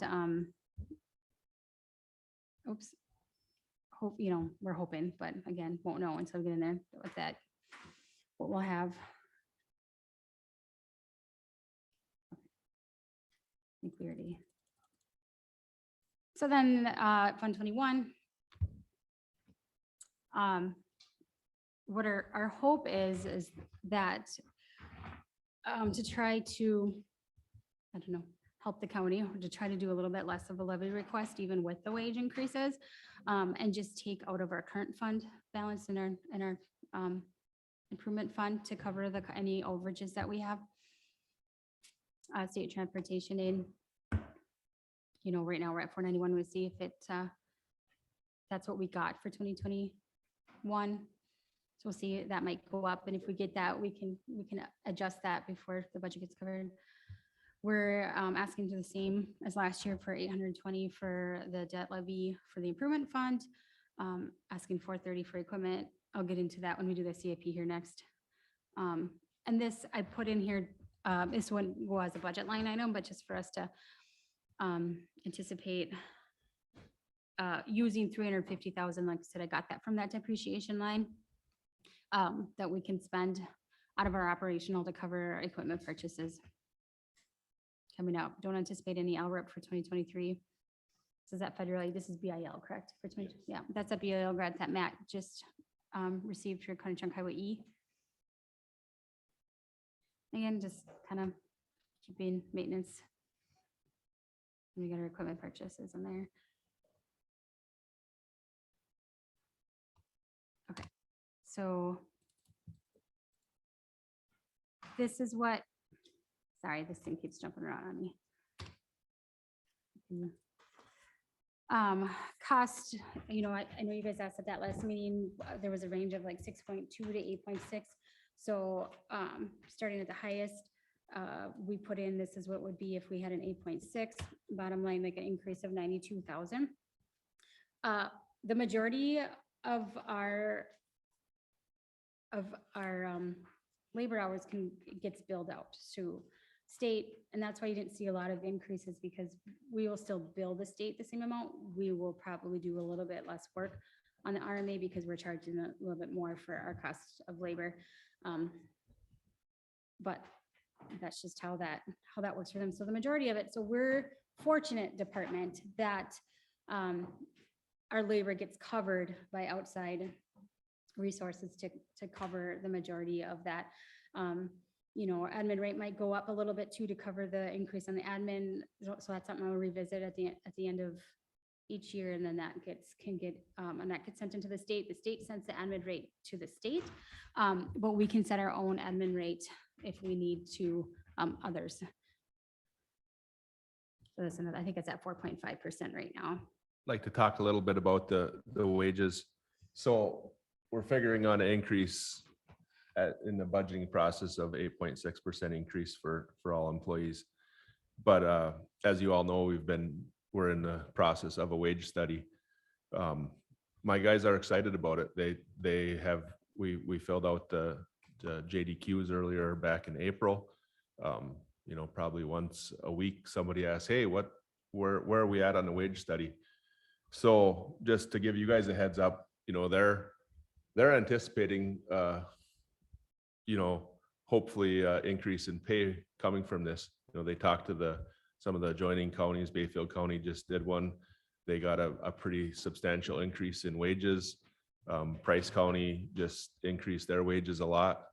And so I just want you guys to be aware that, you know, the employees are anticipating a bump from the wage study. I try to tell them that, you know, I mean, I don't know what to tell you. You know, Ashland County has a budget issue. You know, we cannot raise enough revenue every year to cover the increases in wages that we need to. But it's just, I'm hoping it's not detrimental, you know, when it comes down to it, that that we cannot do something with the wages, you know, if the study so shows that they are interested, they are looking, they're asking very often about where that's at. So just wanted to put that out there. Any questions on any of this? Blake or Ron, you want to chime in? Anything? No? Okay. All right, well, then I'll move on to the CAP here, capital improvements. So I'll Matt talk about that 180,000 for that building. That's for the dome. I can do the capital improvements. So the first line under 23 is the building remodeling and rehabilitation project. Our salt dome, it's in High Bridge. The shingles on the roof are getting in very poor condition. They've been blowing off. Was it last year or the year before? We rented a big lift. It's a very high building. You need a lift that can reach at least 80 feet. We went through and replaced all the shingles that were missing and fixed it up the best we could. This year, again, we have large amounts of shingles that have fallen off and need replacing. We're going to have to do some work on it just to keep it from leaking too bad over the, you know, upcoming year and winter. So we got an estimate. We got a budget estimate from a company a while back. They had said probably around 180,000. We actually just got a formal estimate from them, was 186,000, I believe. I am working with DOT at this time to cover that cost. I'm hoping that they will cover it. They've indicated that's a possibility. I have not got a confirmation on that for sure. You know, the dome is used to store primarily their salt. We have some of our own in there, but of the, you know, 3,000 to 4,000 tons in there, the 90% plus is theirs. So hopefully they'll come through and cover the cost of that. If they do not cover it, the county would need to cover it, and then we recoup that through Amber could probably better explain that, how we recoup maintenance costs on buildings from the state. Yeah, so like this is a state store or state owned, so we get, it's one of the reports that we do at the end, that I do at the end of the year again for them, and they take a 2-year average. And again, it's like 2 years behind on our reimbursement, so we would get some money back for it, but it would be out of our RMA, and it would be, like I said, probably about 2 years behind, and then we would recoup those costs. They do cover, if it's state, then it, again, but like I said, it comes out of our RMA, so then that just is less maintenance we can do on the state. So then going down to the next line, the vehicle equipment replacement. So we have 780,000 in there. Generally, we've been spending around that 450 the last few years on equipment. With the financial consultants coming in, they wanted us to do it a little different. We had received our equipment money from debt levy the last few years. They want us to use that depreciation dollar. So our estimate is we have around $350,000 in depreciation that we can spend on equipment. So with that, obviously this number is a lot larger. Our regular purchases come to, I don't have that right in front of me, but about 450 for next year. Yeah. What we had anticipated for next year was about 450. I don't know if any of you remember in the past years, we've been talking about purchasing a new grader to replace. We have 2 graders. One is a 1990, one is a 2009. The 1990 grader is getting old. It's getting very wore out. It's hard to find parts for it when we need them anymore. We've had trouble finding parts to replace those that have been gone bad or wore out or broken. So we put this in here as a budget request under debt levy.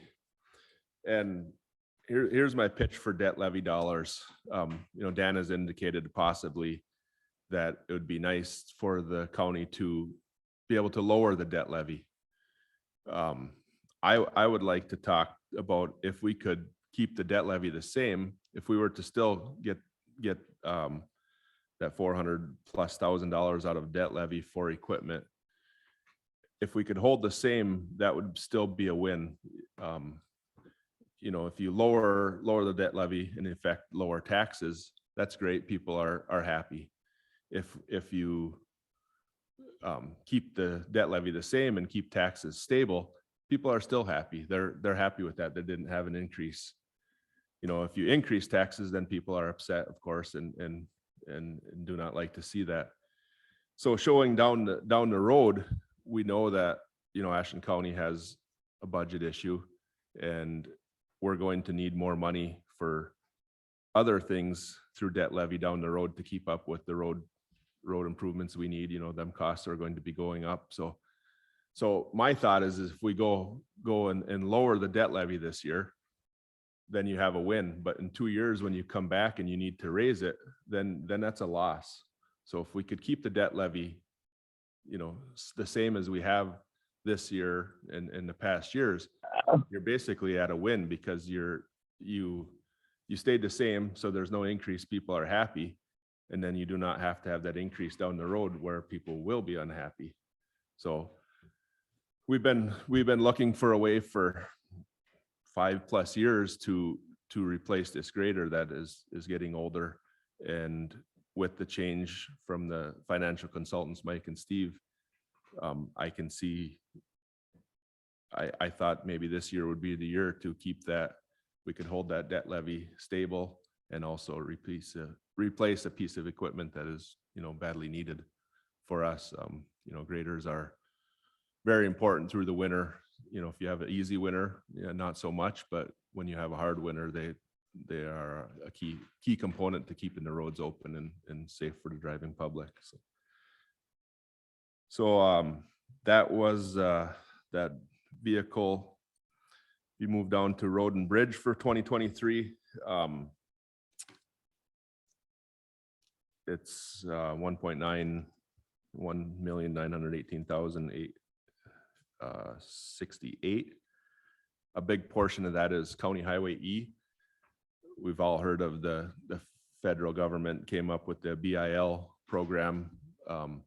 We applied back in April for County Highway E for a 2023 project. They called it 2022 application, I guess. And we're successful in getting that application. So we are anticipating that project to be basically 1.3 million, 1.27. We're going to have $1 million in funding for that. We would also like to use other highway funds that we get through the debt levy. We're receiving $820,000 a year for highway improvements. So we would like to seal coat 9.7 miles of County Highway C. That pavement was done in 2017. If we can seal coat it now, I'd like to get that done. That would help increase the lifespan of that pavement by down the road. It'll help us out. Also some bridge epoxy overlays. We have a few bridges that are, they're very nice shape yet underneath, but the wear surface, the driving surface is getting like pitted and pockmarked. If we can epoxy them, that will increase the life of that bridge by many years. And then also County Highway GG, we applied for and received a FLAP grant. That's a federal lands access program for 7 some miles of GG that I believe we're going to receive $2.2 million, which that project will take place in 2026, but we will start having engineering fees associated with that going forward into the next few years. So that's my improvement. For county, the second line up there, 2023 County Trunk Highway E, and then further to the right, State Highway 112 Ashland County line. Can you tell me specifically what that, because you got E on 112. So E, that's going to be the location. So it's all of County Highway E in Ashland County. It's from State Highway 112 to the Ashland Bayfield County line. So you're running through Sanborn and. Yes. So, okay, I drive that all the time. Mhm. That does not look like something that needs to be done. The section from the highway down to C is getting, it's not bad. It's still in decent shape, but we're starting to get potholes and going. The other section is a little newer. So what happened with that is, we had to have some shovel ready projects. We knew the federal government was going to be coming up with funding. And so we had an engineering firm, and I picked out 3 roads. I picked out this County Highway E, and I picked out County F in Butternut right through the village of Butternut, and GG right through the city of Mellon, them sections. And we had engineering plans drawn up for partial engineered. So when the federal projects came out and the money came available for 2022, you could not put a plan in if it had a railroad through it. The other 2 plans had railroads. So the only one I could put was E. I had put E looking, I was hoping that it would fall 5 years down the road to get replaced, because this was going to be a 5-year cycle. I was hoping I could do that toward the end of that. But with their requirements of no railroads, that was the only project we could apply for. We put the application in and it was successful, and it has to be built in 2023 with that federal dollars. Okay, it's one of the better roads I drive out that way. I agree. It would have been great, GG or F would have been much better candidates. But with the rules the state had put forth, I didn't have any choice to apply. They are applied now.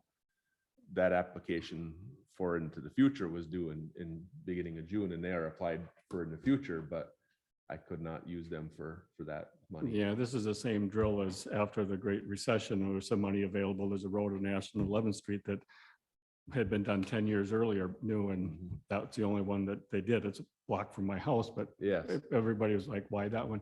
Just as a comment, they're doing the White River Dam Bridge right now. And then there's from US 2 and 63 south of Mason, they're doing, the mill and overlay there. They're both being done at the same time, which has created a lot of frustration for people, driving, Ashland and south. It would have been nice if somehow those didn't overlap so much. I know that's not always possible, but in this case, it's Yeah. created some headaches. It is, yeah, you can't, if you're coming up 63, it would have been nice to be able to shoot over on County Highway E over to 112. With 112 being closed, that's not a good option Yeah. anymore, so. And I think it's adversely affecting, some business in Ashland, because I know people out in that neck of the woods are like, I'm just not going there. Sure. Go to Hayward, or I'm just not coming. And, but and people often didn't know both were closed. And that was part of the frustration. Could we go back to the previous screen, just as a comment here? Yeah, that one there, in kind of orange, it said, or just above orange, it says expenditures, and then in parentheses, in thousands. What that in thousands means is that as you look at the numbers there, like that one too. So budget 2023, the 350,000 number there, if the heading includes in parentheses in thousands, that means 350,000 thousands. Should be It really means 350 million, which I assume it isn't. Yeah. But then some of your numbers are not rounded to the nearest thousand. So I don't know if you want to take that, what's in parentheses out, because it's in thousands is not correct mathematically. But then some numbers might be rounded, like the first line to the nearest thousands, but then there's others like the committed fund balance, you've got 79,774.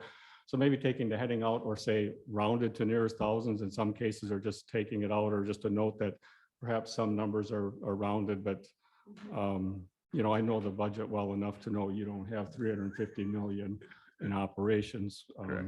But someone else may not know that. Yeah, I actually didn't even see that in thousands, but I mean, Dan sent this over. I think, did this come from Mike and Steve? Or just, okay. So I can take it off mine, but everybody probably has that on there. Yeah, Okay, it's- I'll fix mine and I can resend it to you too then. And from my perspective, I'm guessing that some of the numbers are rounded to the nearest thousands. So maybe just something that says some numbers rounded to the nearest thousands, or some numbers estimated. That I would be comfortable with personally, Yeah, or just taking it out and leaving it. yeah, okay. So we talked about, our regular budget request for 2023. Amber went through that. And then we just went through the capital. Highway Committee we went through all of this last week, and they were on board with all of it. But they wanted to get a perspective from the Finance Committee on that, basically on that extra grader purchase. Just to get a feel where your support would be to support, to keep that into debt levy for next year or not. We were gonna take this back with your recommendation to Highway in July, early July for their final approval between, talk about wages, the increase in wages, but the main one was that grader. So they would like a recommendation from the Finance Committee. Do you support keeping a grader in the budget and using debt levy dollars, or should we not do that? That will tell me what to put in my final budget that I bring to finance or to Highway next month. So. For me, it's too early to give an answer on this. I would leave it as a possible item to consider, but for me personally, I want to work backwards from some big picture questions like how much are we willing to raise taxes this year and perhaps several years into the future, in part depending on debt levy. And then the wage study, the reality is the more that gets expended on other things, the more challenging it is to adjust compensation. So we start getting boxed in with some of this before we answer some of those big picture questions. And then if we do start using debt levy more than the county has, and one thing the county has done really well over the years is they have not incurred a lot of long-term debt, whereas other places have, like the city of Ashland. And so while it can be challenging year to year, you don't have the challenge of long-term debt. But if you start using long-term debt to smooth out tax increases and budgets on things, then we really have to me at least, talk about a plan with that, because that long-term debt starts taking up more of of your revenue each year. In the city Sure. of Alston right now, if I'm not mistaken, around 10% of their taxes they collect is going towards long-term debt service. And Okay. so we have to have that plan too. So, Sure. I'd leave it on the list of things to talk about, but Mhm. I think we're too early in the big picture for me personally. Okay.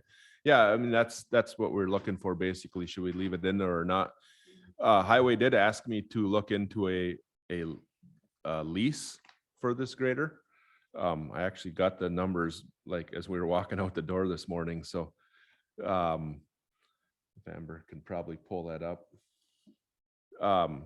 Basically, for a 60-month lease, they come up with 60-month lease with a payment of $4,481 a month, which for 60 months comes to $268,874. And then there's a buyout of $153,258 at the end of that 60-month. So that would put that grader price total out-of-pocket cost at $422,132. Where an outright price, they did give me an outright price of a grader for this year. If we would commit to it in this year, they said they have one on the lot. They could make accommodation for if we can't pay for it until, later on in the year or early next year, is $339,900. If we wait till next year, the price would go up to $354. So if we purchase it outright, we're gonna save about $82,232 over a 60-month lease. So the committee asked me to look into that. They also gave an option for a 84-month lease. And then at the end of 84 months, there's just a $1 buyout.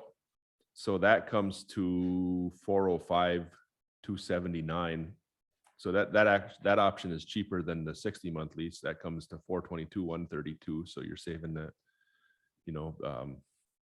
set 18,000 or something difference going with the 84-month lease. But that's just a couple options for long-term lease borrowing, basically, for a grader.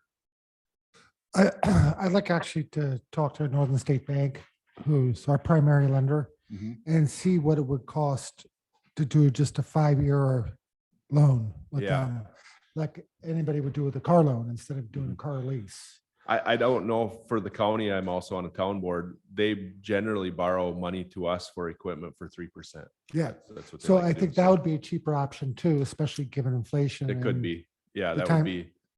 The other thing to look at too is, have you looked at purchasing a used grader from a place like Texas where it doesn't get affected by snow?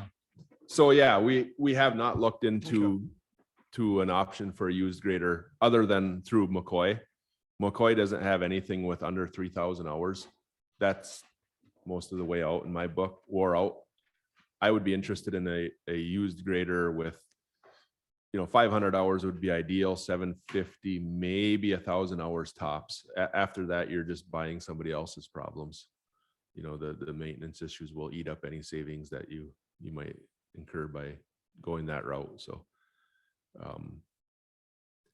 the problem with that is you can't look too much, because what's available today might not be available into the new year when we actually have the money to do it. So it's hard to we can try, but until we actually get to that point to Well, at find least one. that way you can find out, estimate what the cost of a used one might be just by Sure. looking to see what they are Mhm, at those hour ranges. mhm. Right, Dick? I have to agree with the highway committee's decision on this. I've been on the highway committee for 10 years, something like that. And it seems to me that most of that time we've been having the same conversation Mhm. about replacing that grader, and every year it get washed under the deck. And I think we have to address that. We have to do something about that. It's time. The Mhm. thing is, we're using is a 1990 something. Yes, it's a 1990. It's 30 years old. Yeah. And it's wore out. I can imagine. Mhm. Yeah, and then, like Amber just said, to find the parts, I can't remember what it was a year or so back. We really struggled. I think we found a used part from somewheres, but there was no availability. Are you anticipating trading that thing or? So we To will keeping it. either trade it or sell it on Wisconsin surplus, but you know, if it brings 10,000, I think we'd be lucky. Yeah. It's just, there's not much value in it just because it is what it is. It's Yeah. age and people know that, you know, they buy it, they're gonna have trouble keeping it going also. Well, my recommendation is to try to find a way to do this. Well, I'm not sure if I see Blake smiling up there a couple of times, but you got something, Blake? Pat brought up a good point with the wages, coming in. I like the idea of considering this right now, and I think it makes a ton of sense based on what you guys are saying. Cost wise, it's more expensive to keep fixing here. I'm a little apprehensive of diving in to give the approval today until I can, get my hands a little bit better around like, okay, long term, what's this? I see the need and I'm behind it, just like Mr. Poofall, but I'm also a little hesitant like Mr. Kinney. So there's parts of me that I just need a little bit more time to kind of take all these different things and come up with the right plan. So I don't think we're voting on this right now. Do we have to motion to approve? No, I don't believe so. Basically, highway was wanting to get a sense of the finance committees, should we just dump it or should we keep it in there and move forward with it? Obviously, we all know that down the road, the process, it could change, but if there was a sense from this committee that there was no support for it at this time, then we would just take it off. But if there is a sense to try to support it moving forward, then we would leave it on for the highway to consider. Go ahead, Pat. Why do you need 2 graders instead of 1? Well, Ashland County is a very large county, so if you have a large storm, in a large storm, the grader is the only machine we can put like a V-plow on to open the roads. So we have, over 200 miles of road.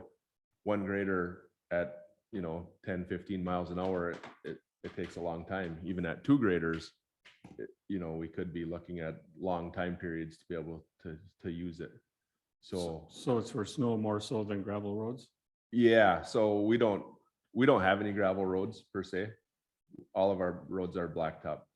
So in the summertime, we use our graders as to grade the shoulders out and add shoulder gravel, repair the shoulders. Also if we're doing any projects that we need it. But the graders primary purpose why we need the 2 and have to have them is for winter maintenance. So if it's that, plow trucks are expensive too.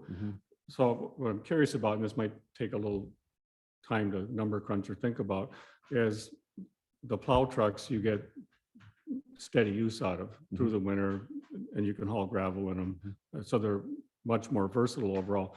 So what if, when we start getting these bigger storms, forecast, what if instead of investing in the grader, we had employees work more overtime so that before some of these roads got really plugged up and hard to move snow, we just have staff out there putting in some hours of overtime as needed with, better snowplow equipment than maybe otherwise, because we're investing in snowplow trucks versus a second grader. Maybe we get more bang for our buck that way. It costs us some overtime, but we still are successful in providing the service we want. That could work in some situations. And just trying to think, in a bad storm situation, sometimes it's just not safe for the guys to be out on the road. You could pay them to be there, but they can't see where they're going. It's not safe to be out there. So you basically have to pull them off for safety reasons. And that's when the problem rises, that you can't. And also, not only during the storms do we use them, but they're also used after the storms too. Plow trucks can only get the snow out to the edge of the road. They're not designed and have the graders have 6-wheel drive, and then they shift and work out the side better. The graders are used to roll the snowbanks back so that the plow trucks can keep depositing it on the edge of the road. So they're both stored in the same location then? We keep them both in High Bridge, but a lot of times they're one working south, and, you know, if depending on where they're working, we can park them, we'll park them in Ashland, and we'll park them in Glidden as needed, but we don't have inside storage for them at them locations, so we keep them in High Bridge where we have a, you know, we can store them inside of a building. Yeah, so the irony is you get the big storm and then the people down in Butternut are gonna wait because graders don't move that fast. Yeah, So it's- you're correct. I mean, but with two of them, we can send one north, one south and work kind of from the center. It's not exact center, but it's close to center. Where if you just have one, you're stuck to, you pick north or south, who, you know, of course, as a general basis, we pick north because it's the more the population center is in the north in Ashland. So we go that way first, but then the people in Butternut don't like that because their service is less and they feel that they're getting the short end of the stick. We've heard that So, before. you know, I guess I'd like, especially if you got some data, how often are both graders out when you think it's necessary with the storms? You know, could we invest in plow trucks a little more heavily? And then maybe Southern County, is there a way of, you know, contracting with another county or a township maybe that has a plow? I guess that, you know, if we could explore that more, I'd I be mean, we interested. can, but the, you know, the thing is if there's a storm, then the townships, they're using all their equipment for their own roads. So it's, everybody needs it all at the same time. It's hard to say that, you know, you can't use somebody else's piece of equipment or hire them when they need it for their own roads that they're taking care of or maintaining. So the other question I would have is what % of the hours that those graders are used, are you getting reimbursed for? Because if it's a fairly significant chunk that. Yeah, that's- I don't know that off the top of my head. Yeah. I mean, a lot of it is on the state highways.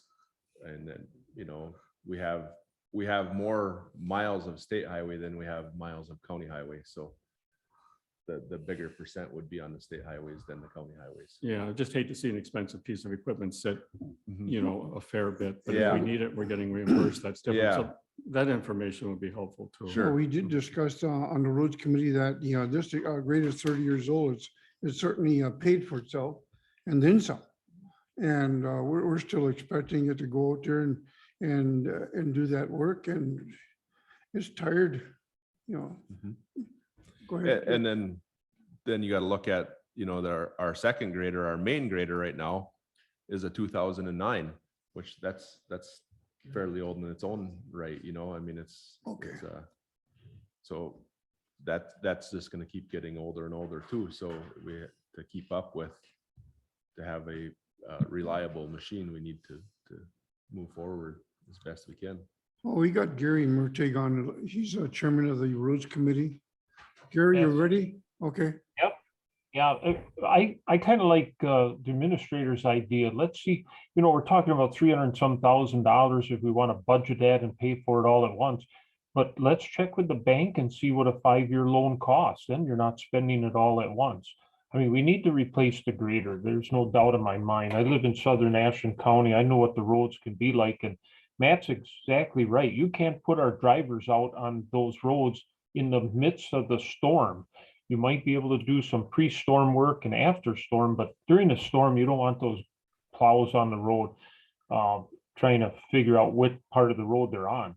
But the point is, let's find out, let Dan check out the loan and see, then everybody can compare the options.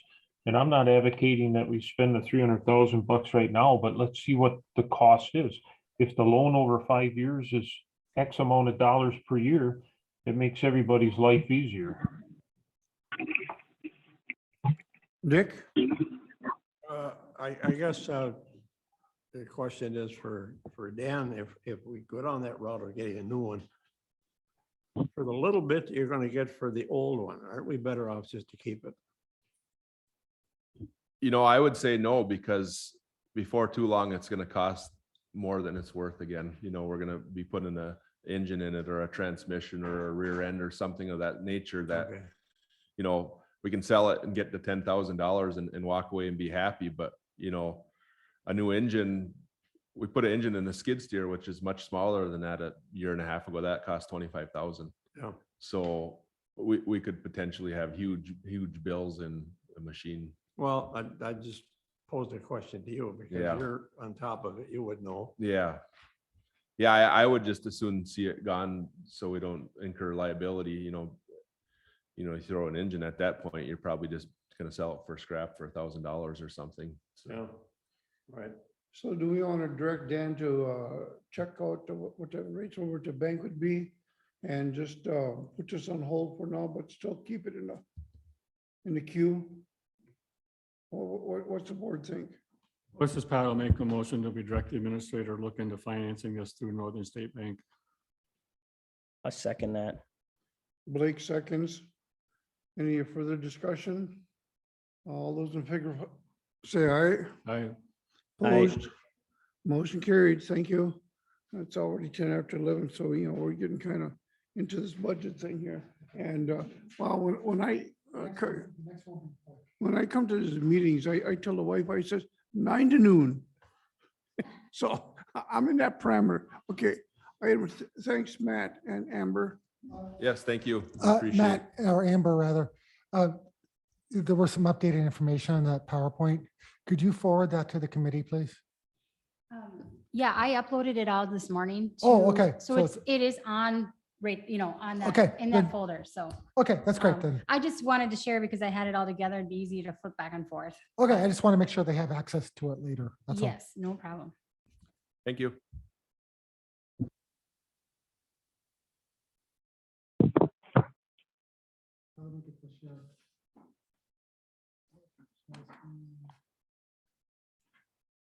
Okay, so this is. So the IT budget is actually less. Use your microphone, please. Okay, so this is the IT budget. It actually looks like it's less than last year. One of the additions is we're looking at putting cameras up at the Sanborn building. They did have a security issue there not too long ago. And there are parts of that parking lot that are pitch black at night. So so there's $25,000 in here for a camera system at the HHS, at the Sanborn building. There are probably 2 other items we might add to this. One is codification of our ordinances. Right now, it's insanely difficult for not only staff, but the public to find anything. So we're looking at we're still waiting for a quote from Unicode. And what they would do is they take all of our ordinances. They'd have one of their attorneys actually look at the ordinances to make sure that they're still legal and valid. If they're not, they'll come back to us with suggestions on how to change them. And then they will put them online on their website and we would get a link and it would be searchable. So if you want to put it in a septic tank, you just type in septic tank into the search function and it would get you to everything with septic tanks. If you want to know about the right of way and what you can and can't do, then it would just type in right of way. It would bring you all to those ordinances. So we don't have a quote for that, but so that will be put in here later. We're also going to be putting in updating of the website. Our website is from 15 years ago and it needs to be updated. But I did want to give you a preview of where IT was and where it's headed. And this is IT for the entire county too. It's not just by department. So every department submits their IT requests to IT and it goes onto their budget. Questions? Blake?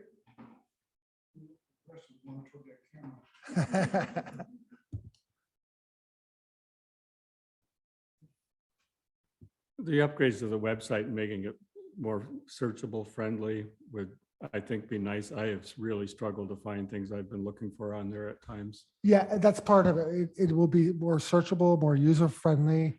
The format will be something much nicer. Something more appealing to the public, so they actually want to use it. Yeah, and then how they can find things easily, yeah.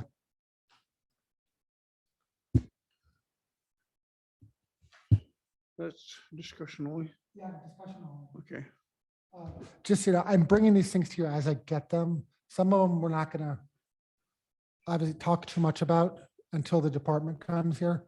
But this way you have an idea of what's coming up and out there and how things fit, how the whole thing pieces together. Next.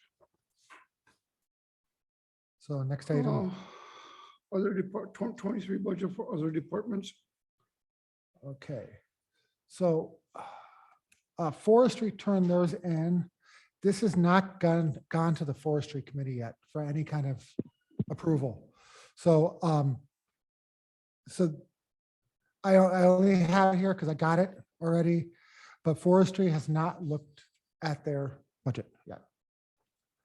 The long and the short of it is we don't have the carbon credit money in here. We're not going to include the carbon credit money in this, but next year's budget, because we're not guaranteed we're going to be getting the money next year. It actually is more likely we'll be getting it early 24. So in order to be prudent and not over budget our revenues, we're going to not include it this year. If we happen to get it in November or December, great. Then the county board can decide what to do with it then. But for this year, because we're not sure, we're not including it. The important factors to look at in this are, where does he have it? Our stumpage. He's budgeting $625,000. That is a decrease from last year. I think it is a decrease from last year. We're expecting less activity. Overall, this budget comes in with a surplus of $260,000. And it would be more except for the stumpage is less. But again, forestry's not looked at this, so it's on the website. It's for you guys to look at and start putting pieces together. As far as their capital improvement request, this isn't being shared. All they're asking for is a vehicle. They're going to pay for it through their operations and their temporary revenue account. So there will be no levy for that, or debt levy for that one. So that's all we got for other departments are due July 15th. And I want to thank Matt and Amber for getting theirs in so much earlier. Well, it's good. It's one of the biggest in the county, and it's great that they're able to get to highway to finance committee in June yet. So I think everybody appreciates that. We can. Great job. So any questions so far? Okay, Chairman had to step out for a second. So I'll just move on to the next item. It's the opioid settlement. So there's a bunch of information in your package. We're getting close to everything. Tomorrow and Wednesday, and I did forward everybody the link, is the Counties Association is having a webinar on collateralization of the payments. The way it looks to me is, we'll get up to 60% overall of our settlement upfront in cash, or we can take it over time. They are not included the Johnson & Johnson payments in their collateralization, largely because Johnson & Johnson there's no fear of them going out of business. So I will have more information for you on that after the meeting. Again, anybody who wants to go to the meeting, please check your emails for the link. Otherwise, if you want to email me, I'll send you the invitation. And then we're going to have the discussion pretty soon on whether or not we want to do the collateralization. So this is Pat. The numbers that they used in there, tying it to treasuries with interest rates going up, are you anticipating that the numbers in the documents we looked at are going to change based on current treasury rates? I think they're going to change, yeah. I think that our payments will probably go down over with the changes in climate. However, then we have to consider ourselves is if inflation is going up so fast and we expect it to go up higher, getting a payment today is going to be better than getting a payment tomorrow. Yeah, because as those rates are climbing, the present value of that settlement stream is going to be smaller. Right, So, right. So, and those numbers keep changing. So yeah, that's what they're going to talk about tomorrow. So again, if you want to go to the listen in, I sent everybody the link. And if you don't have it, I will send it to you again if you want to. Hey, Dan, just so when are we making a decision on this? Is this at the next finance committee where we'll decide on? a vote? I believe they will go to the county board in August or September. Finance committee will hopefully look at it next month. Hopefully they'll have something final by then. I did get some new worksheets, but without going to the meeting, I'm not sure exactly what how they're gonna present that and what it means. So after the meeting, I could certainly forward those to everyone. So sorry, Mike, I took your. So next item, we're on number 12, yeah. Okay, I mentioned this at the county board meeting. Now let me get to the thing.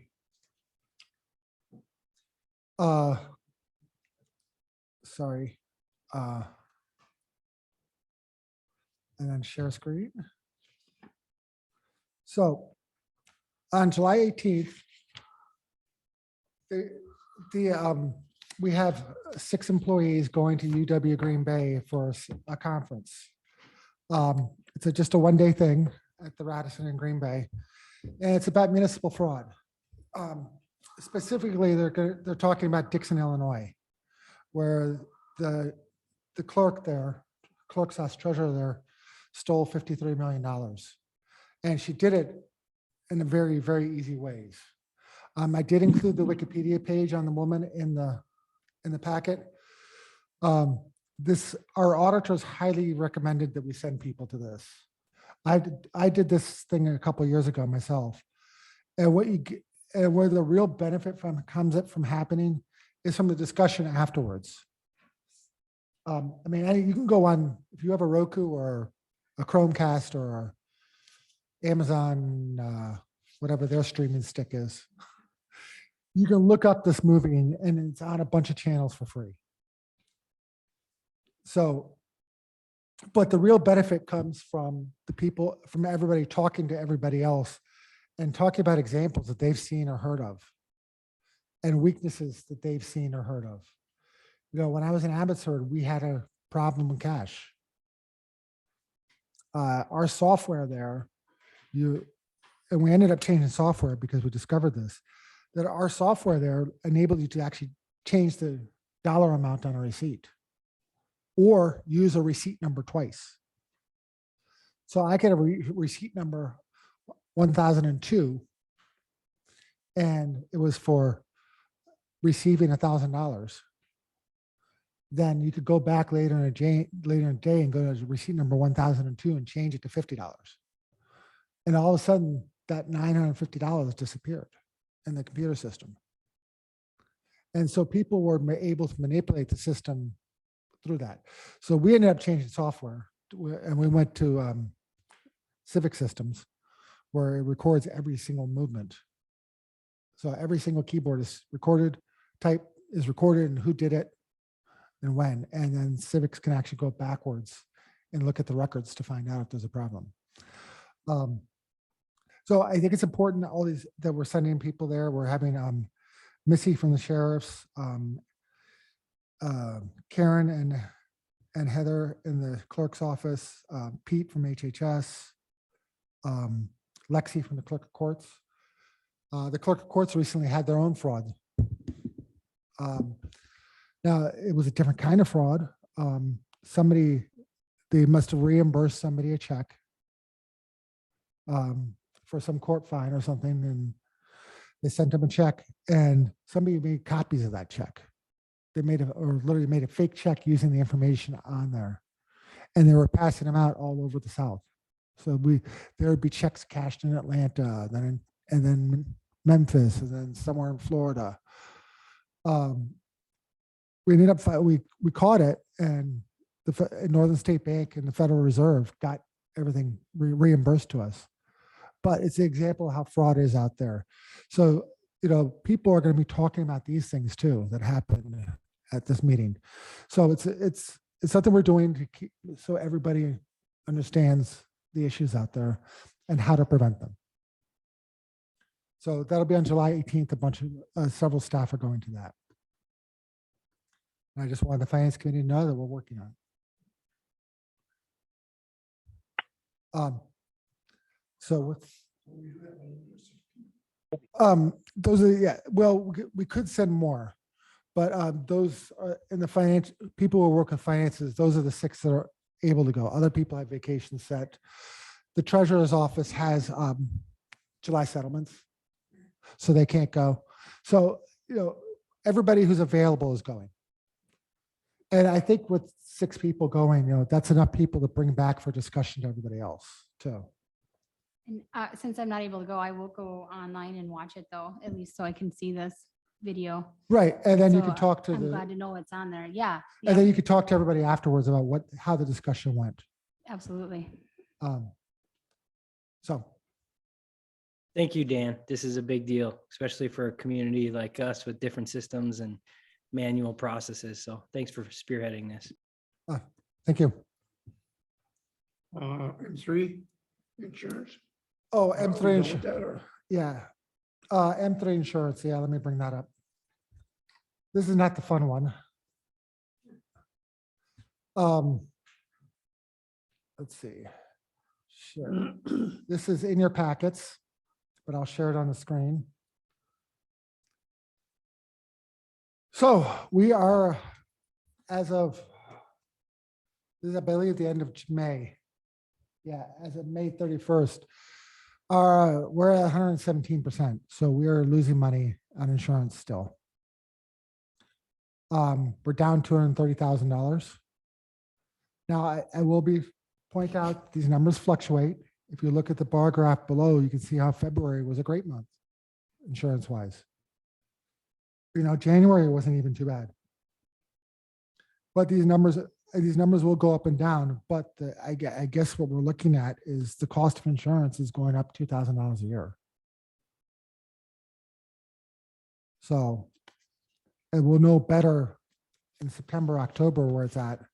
But we should be expecting that as far as health insurance goes, that the cost of insurance is going up $2,000. So the cost to employees is going to go up $200.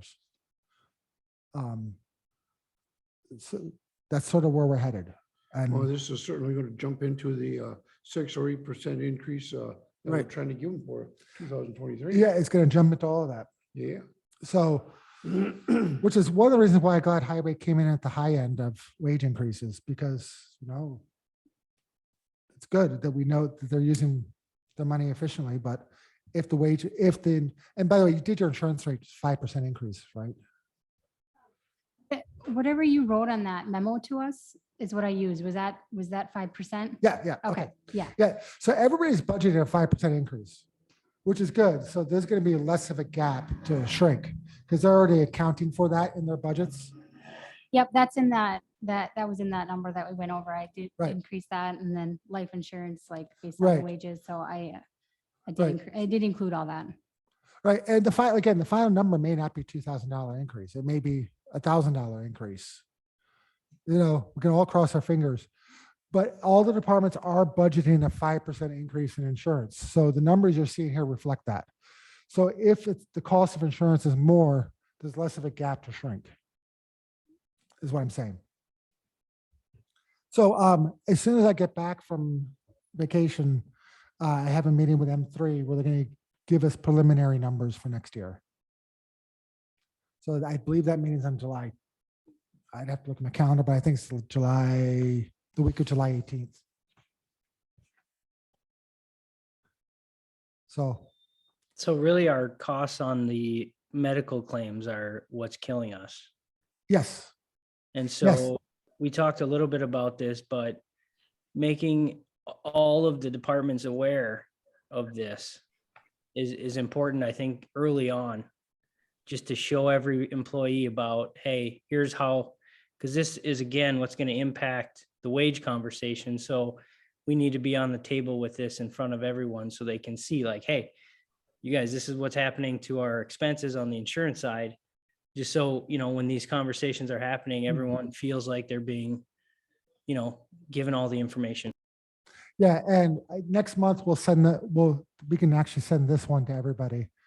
That'll be a halfway point. So that'll give people a good idea. The one thing I would caution is that the later months tend to be higher expenses because people have gone through their deductible already.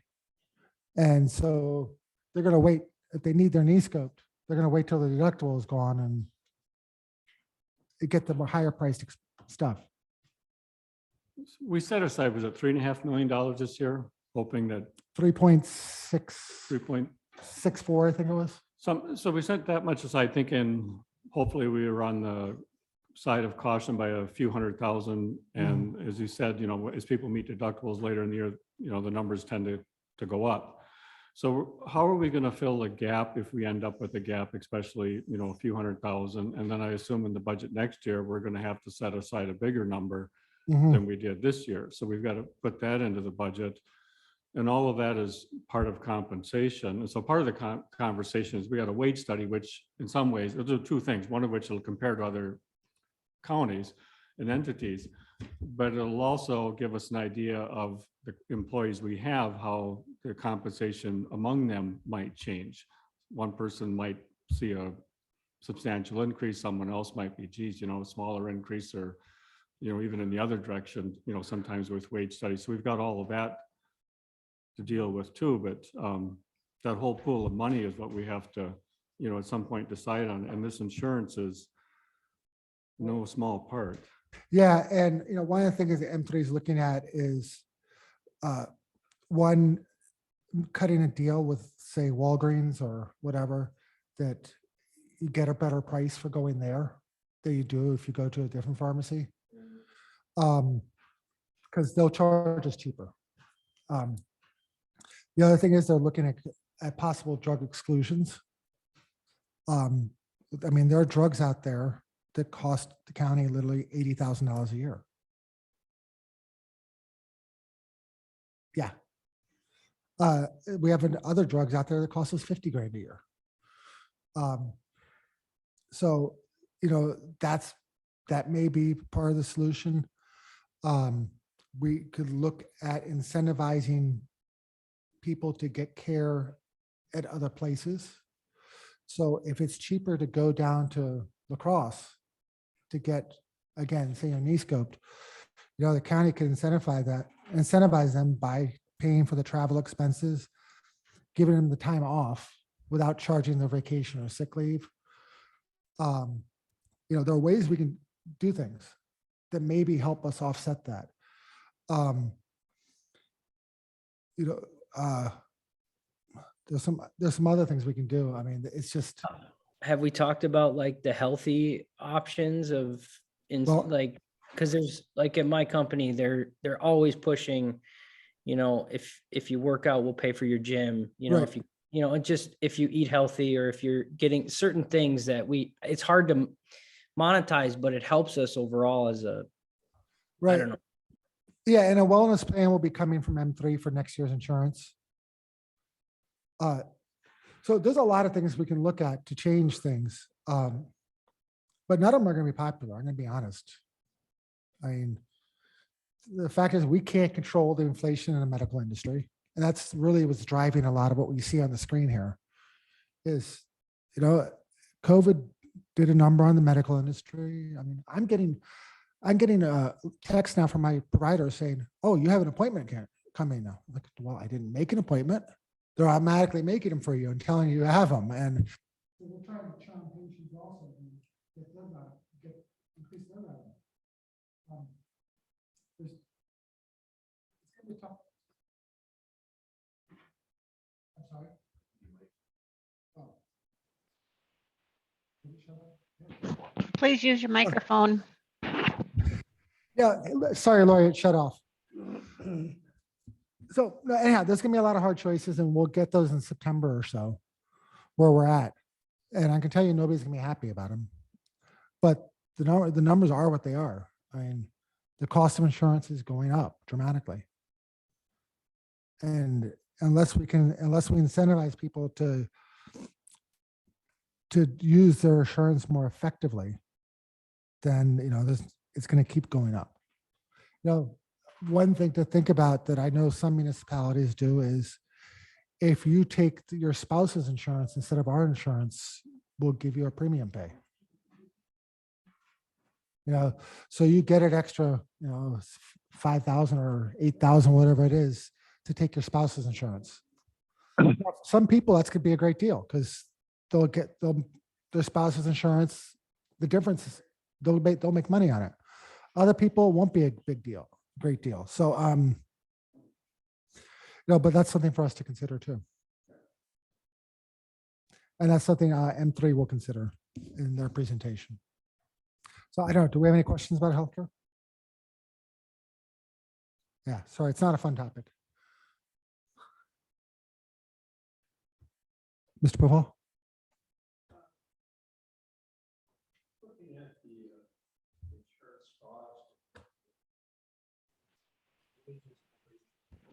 Microphone, please. I wanted to keep this to myself. Okay. Okay, I'm sorry. Have we done a lot of surveys on different things that we've come up with here? Have we ever done a survey with surrounding counties on their overall number of employees to compare what they're doing with what we're doing and how many employees we have to determine if we're overstaffed, understaffed, whatever? As far as being overstaffed, understaffed, I think each department's different. I think some are understaffed. I think there might be some overstaffing somewhere. I can't pinpoint it because there's some, I don't know how. I guess I haven't been around long enough to know if any department's overstaffed. I do know like we have 10 major roads that we have to plow in the winter. And so that means we need 10 plow drivers, and, that's at a bare minimum, so, so if Matt's at 10 employees, I don't think he's overstaffed, so, but yeah, I can do that and check with other counties and see what their staffing levels are per department. Well, the one thing that we have to be careful of, I will say one thing about our social services. We have large staff, but by God, they get stuff done. Yeah, And my experience was where my girlfriend lives, they apparently are understaffed because they can't get anything done. And we don't want to go down that road. Oh, we don't. I agree. We don't want, we want to make sure the residents of the county are served properly. That's for sure. So, but I do think there's room for us to be creative in how we're staffing too. So I think we could do more cross-training of people. That we could do more. So like when somebody leaves, those job functions are still able to be performed and the public doesn't feel a difference, which also gives us time to find a much better qualified candidate. And also enables us to save some money on the budget too, because we're not paying somebody. So I think there are things we can do to be creative to ensure the best services possible and still, keep our staffing levels appropriate. But isn't this also part of the work study that's being done currently? Well, To shuffle all those together and. well, the wage study is not there to tell us that we're overstaffed or understaffed. It's there to tell us, what people in those positions should be paid compared to our neighbors or our contemporaries. It's there to provide good job descriptions, which we're probably end up having to tailor some of them to other people, to other, as positions go along, because job roles do change over time. One of the things we could, to address your concern is, I think that executive committee actually needs to formally take up a table of organization. So we know exactly how many people the county board has authorized hiring. So if, and sorry, Matt, you're in the room, so I'm just gonna pick on you. But if the county board authorizes Matt to hire 10 people, then, you know, he can't go out and hire an 11th without the county board approving that. Yeah, and I know, and I don't think it was ever presented to the county board. So I think we need to do that. And so the other thing with that too is, if you know, like Amber, if, you know, we decide to, I don't even know what your official title is, but let's just say you're at, It's an office manager, accountant. I so, guess. okay, so say your office manager, and the county board decides to promote you to office manager too. Then they would have to get rid of the office manager position. So that's not on the table of organization anymore. Amber's still part of the organization, but now it's office manager too, instead of office manager. So I think that's one of the ways we can also control how staffing goes forward too. So, and it provides explicit authorization to hire X number of positions in departments. And things don't get squishy that way.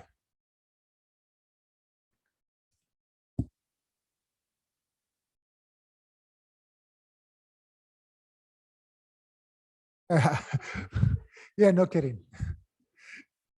Yeah. The only thing we have left is the investments, which everybody can see on the packet, and the sales tax. And I believe this is the most updated one. So when I did the math, we were up 20,000 from last year. So hopefully that stays. Hopefully this July is much better than last year.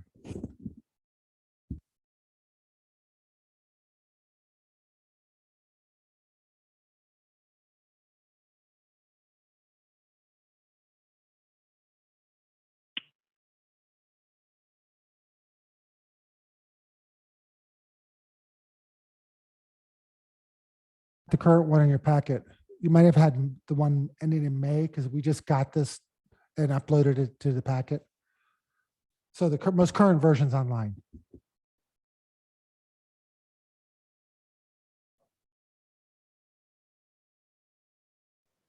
Question?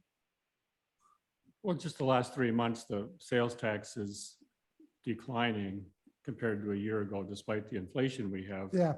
And so, you know, if prices are up, you know, even 10%, you know, our sales tax should be up 10% too. So what it would suggest is that the economy is starting to slow down, or we have fewer tourists than perhaps otherwise compared to a year ago. It would suggest that. And that goes into our budget, where I think we're going to have to lower our sales tax expectation. Even if it's a little bit, I think we need to lower that in case things don't materialize very well for the country. But again, we should have a better handle on that come September, October.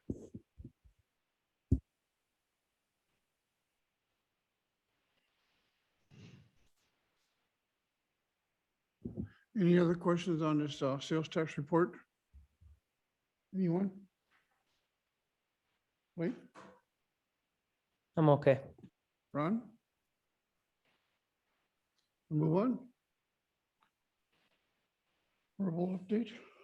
So, future meeting date? Any preferences? Microphone, please.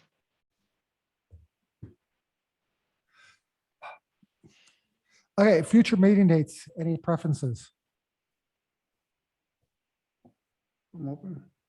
I prefer the week of July 25th, because we won't be able to get a packet out the week for the week before. Unless we do the 21st. We can get a packet out on Friday then. I just was, not to butt in, but I thought there was one set on July 19th because of the consultants coming. Yeah, I just Mike is remem- not going to be here Oh, okay. and Steve's coming in the afternoon. So, and also, everybody going away to Green Bay and stuff on the 18th. So I prefer, we could do the 21st or later to get a packet out. Because I won't be back in town till the 14th. Any preference? I guess, this is Pat, I guess the later, just so you have more information than otherwise. So it seems like we're in pretty good shape based on what's available so far. Okay, so do you want to do a Tuesday, Wednesday, Thursday?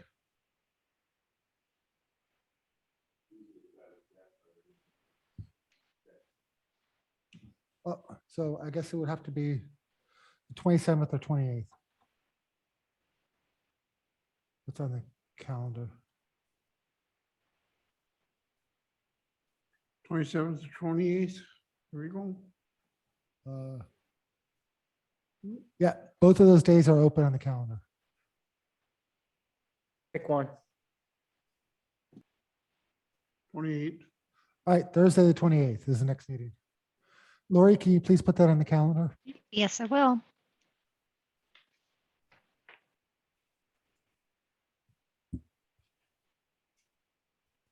With that, looking for a motion?